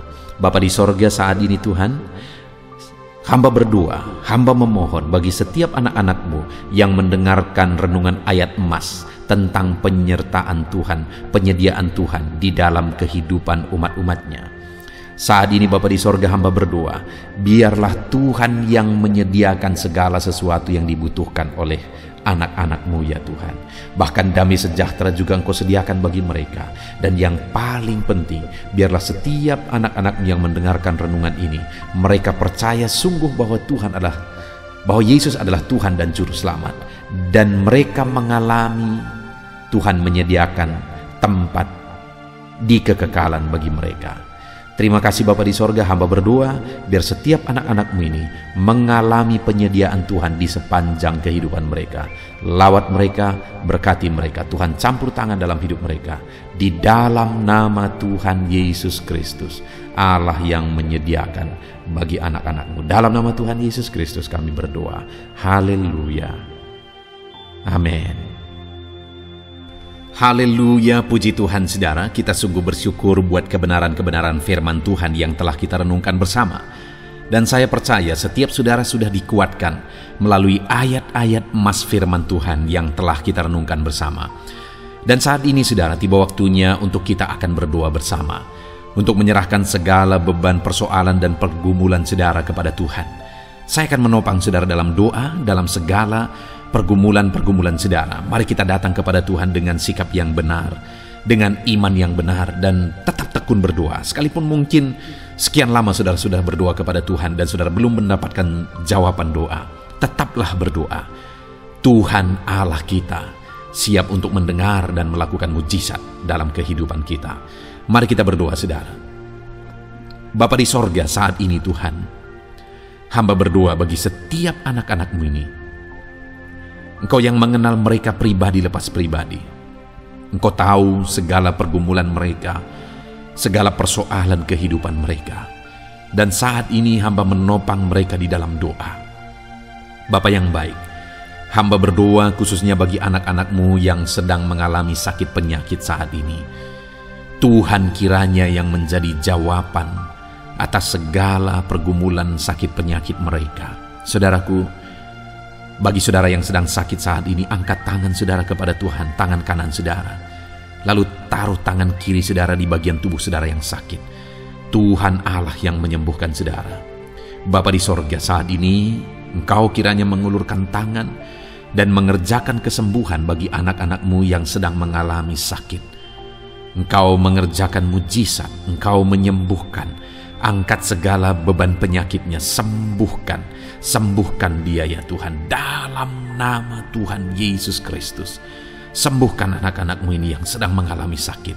Engkau Allah yang sanggup menyembuhkan. Kalau dulu Engkau menyembuhkan, hari ini pun kami percaya Engkau Allah yang sanggup menyembuhkan setiap anak-anak-Mu dalam nama Tuhan Yesus Kristus, dalam nama Yesus. Jika ada anak-anak-Mu yang saat ini sedang mengalami masalah, persoalan dalam kehidupan mereka, mungkin ada beban, masalah, beban, persoalan yang sedang menindih kehidupan anak-anak-Mu, Engkau kiranya yang menjadi jalan keluar. Angkat segala beban, segala persoalan kehidupan anak-anak-Mu dalam nama Tuhan Yesus Kristus. Engkau Allah yang sanggup mengangkat beban persoalan anak-anak-Mu. Engkau Allah yang berkuasa untuk mengangkat segala beban dan persoalan anak-anak-Mu dalam nama Tuhan Yesus Kristus. Haleluya, haleluya, haleluya. Jika ada saat ini anak-anak-Mu yang sedang mengalami masalah di tengah keluarga mereka, di tengah bisnis mereka, dalam kehidupan mereka pribadi, Engkau yang menyelesaikan segala beban dan persoalan anak-anak-Mu. Dalam nama Tuhan Yesus Kristus. Haleluya, haleluya. Bapa yang baik, hamba berdoa, berkati keluarga-keluarga anak-anak-Mu ya Tuhan, menjadi keluarga yang harmonis, keluarga yang diberkati, keluarga yang takut akan Tuhan. Berkati keluarga-keluarga mereka Bapa, berkati para suami, berkati para istri, berkati anak-anak, berkati orang tua, berkati semuanya ya Tuhan, untuk sama-sama takut Tuhan, sama-sama mengasihi Tuhan, sama-sama mengasihi satu dengan yang lain di tengah-tengah keluarga, sehingga damai Tuhan, sehingga kesejahteraan daripada Tuhan memenuhi setiap keluarga-keluarga anak-anak-Mu ya Tuhan. Dalam nama Tuhan Yesus Kristus, dalam nama Tuhan Yesus. Bapa yang baik, saat ini hamba berdoa buat usaha pekerjaan anak-anak-Mu. Berkati mereka yang sedang berbisnis, berkati apa yang menjadi usaha bisnis mereka ya Tuhan. Mereka yang berdagang, mereka yang bertani, mereka yang pegawai, berkati semuanya ya Tuhan. Para buruh, para medis, semuanya, apapun bidang pekerjaan mereka, Tuhan yang memberkati setiap mereka dalam nama Tuhan Yesus Kristus. Bahkan berkati anak-anak-Mu yang sudah masuk ke masa pensiun, berkati para pensiunan dalam nama Yesus, berkati para anak-anak-Mu yang sedang ada dalam pengangguran juga, Tuhan yang campur tangan memberi pekerjaan bagi mereka. Berkati semuanya Tuhan. Berkati ekonomi anak-anak-Mu dalam nama Yesus. Pulihkan ekonomi mereka dalam nama Tuhan Yesus Kristus. Kami yakin dan percaya Engkau Allah sanggup memberkati setiap anak-anak-Mu. Terpujilah nama-Mu ya Tuhan. Engkau Allah yang memberkati setiap anak-anak-Mu, apapun yang menjadi persoalan mereka, apapun yang menjadi pergumulan mereka, profesi mereka, semuanya Tuhan memberkati. Apa yang menjadi kerinduan-kerinduan anak-anak-Mu, yang menjadi permohonan-permohonan mereka di hadapan-Mu, Engkau Allah yang menjawab mereka. Engkau Allah yang menjawab mereka dalam nama Tuhan Yesus. Terima kasih Bapa, inilah doa dan seruan kami. Kami yakin dan percaya Engkau Allah yang mendengar setiap seruan-seruan anak-anak-Mu. Engkau Allah yang menjawab doa-doa dan seruan anak-anak-Mu dalam nama Tuhan Yesus Kristus. Kami sungguh bersyukur dan berdoa. Haleluya, haleluya. Amin. Puji Tuhan saudara. Saya percaya setiap saudara sudah diberkati melalui renungan firman Tuhan, dan saudara juga sudah dikuatkan ketika saudara didoakan. Percaya Tuhan menjawab doa-doa kita. Kalau saat ini saudara belum berlangganan dengan channel ini, saudara segeralah berlangganan. Silakan lihat tombol subscribe di bawah video ini. Kalau tombol subscribe masih berwarna merah, silakan ditekan dan tekan juga tanda loncengnya. Maka dengan demikian setiap hari saudara akan diberkati melalui ayat-ayat emas firman Tuhan. Kalau saudara merasa diberkati melalui renungan ini dan saudara rindu memberkati, saudara butuh informasi lebih lanjut, silahkan lihat di kolom deskripsi video ini saudara. Puji Tuhan saudara, Tuhan kiranya memberkati setiap saudara dalam nama Tuhan Yesus Kristus. Kami berdoa haleluya. Amin.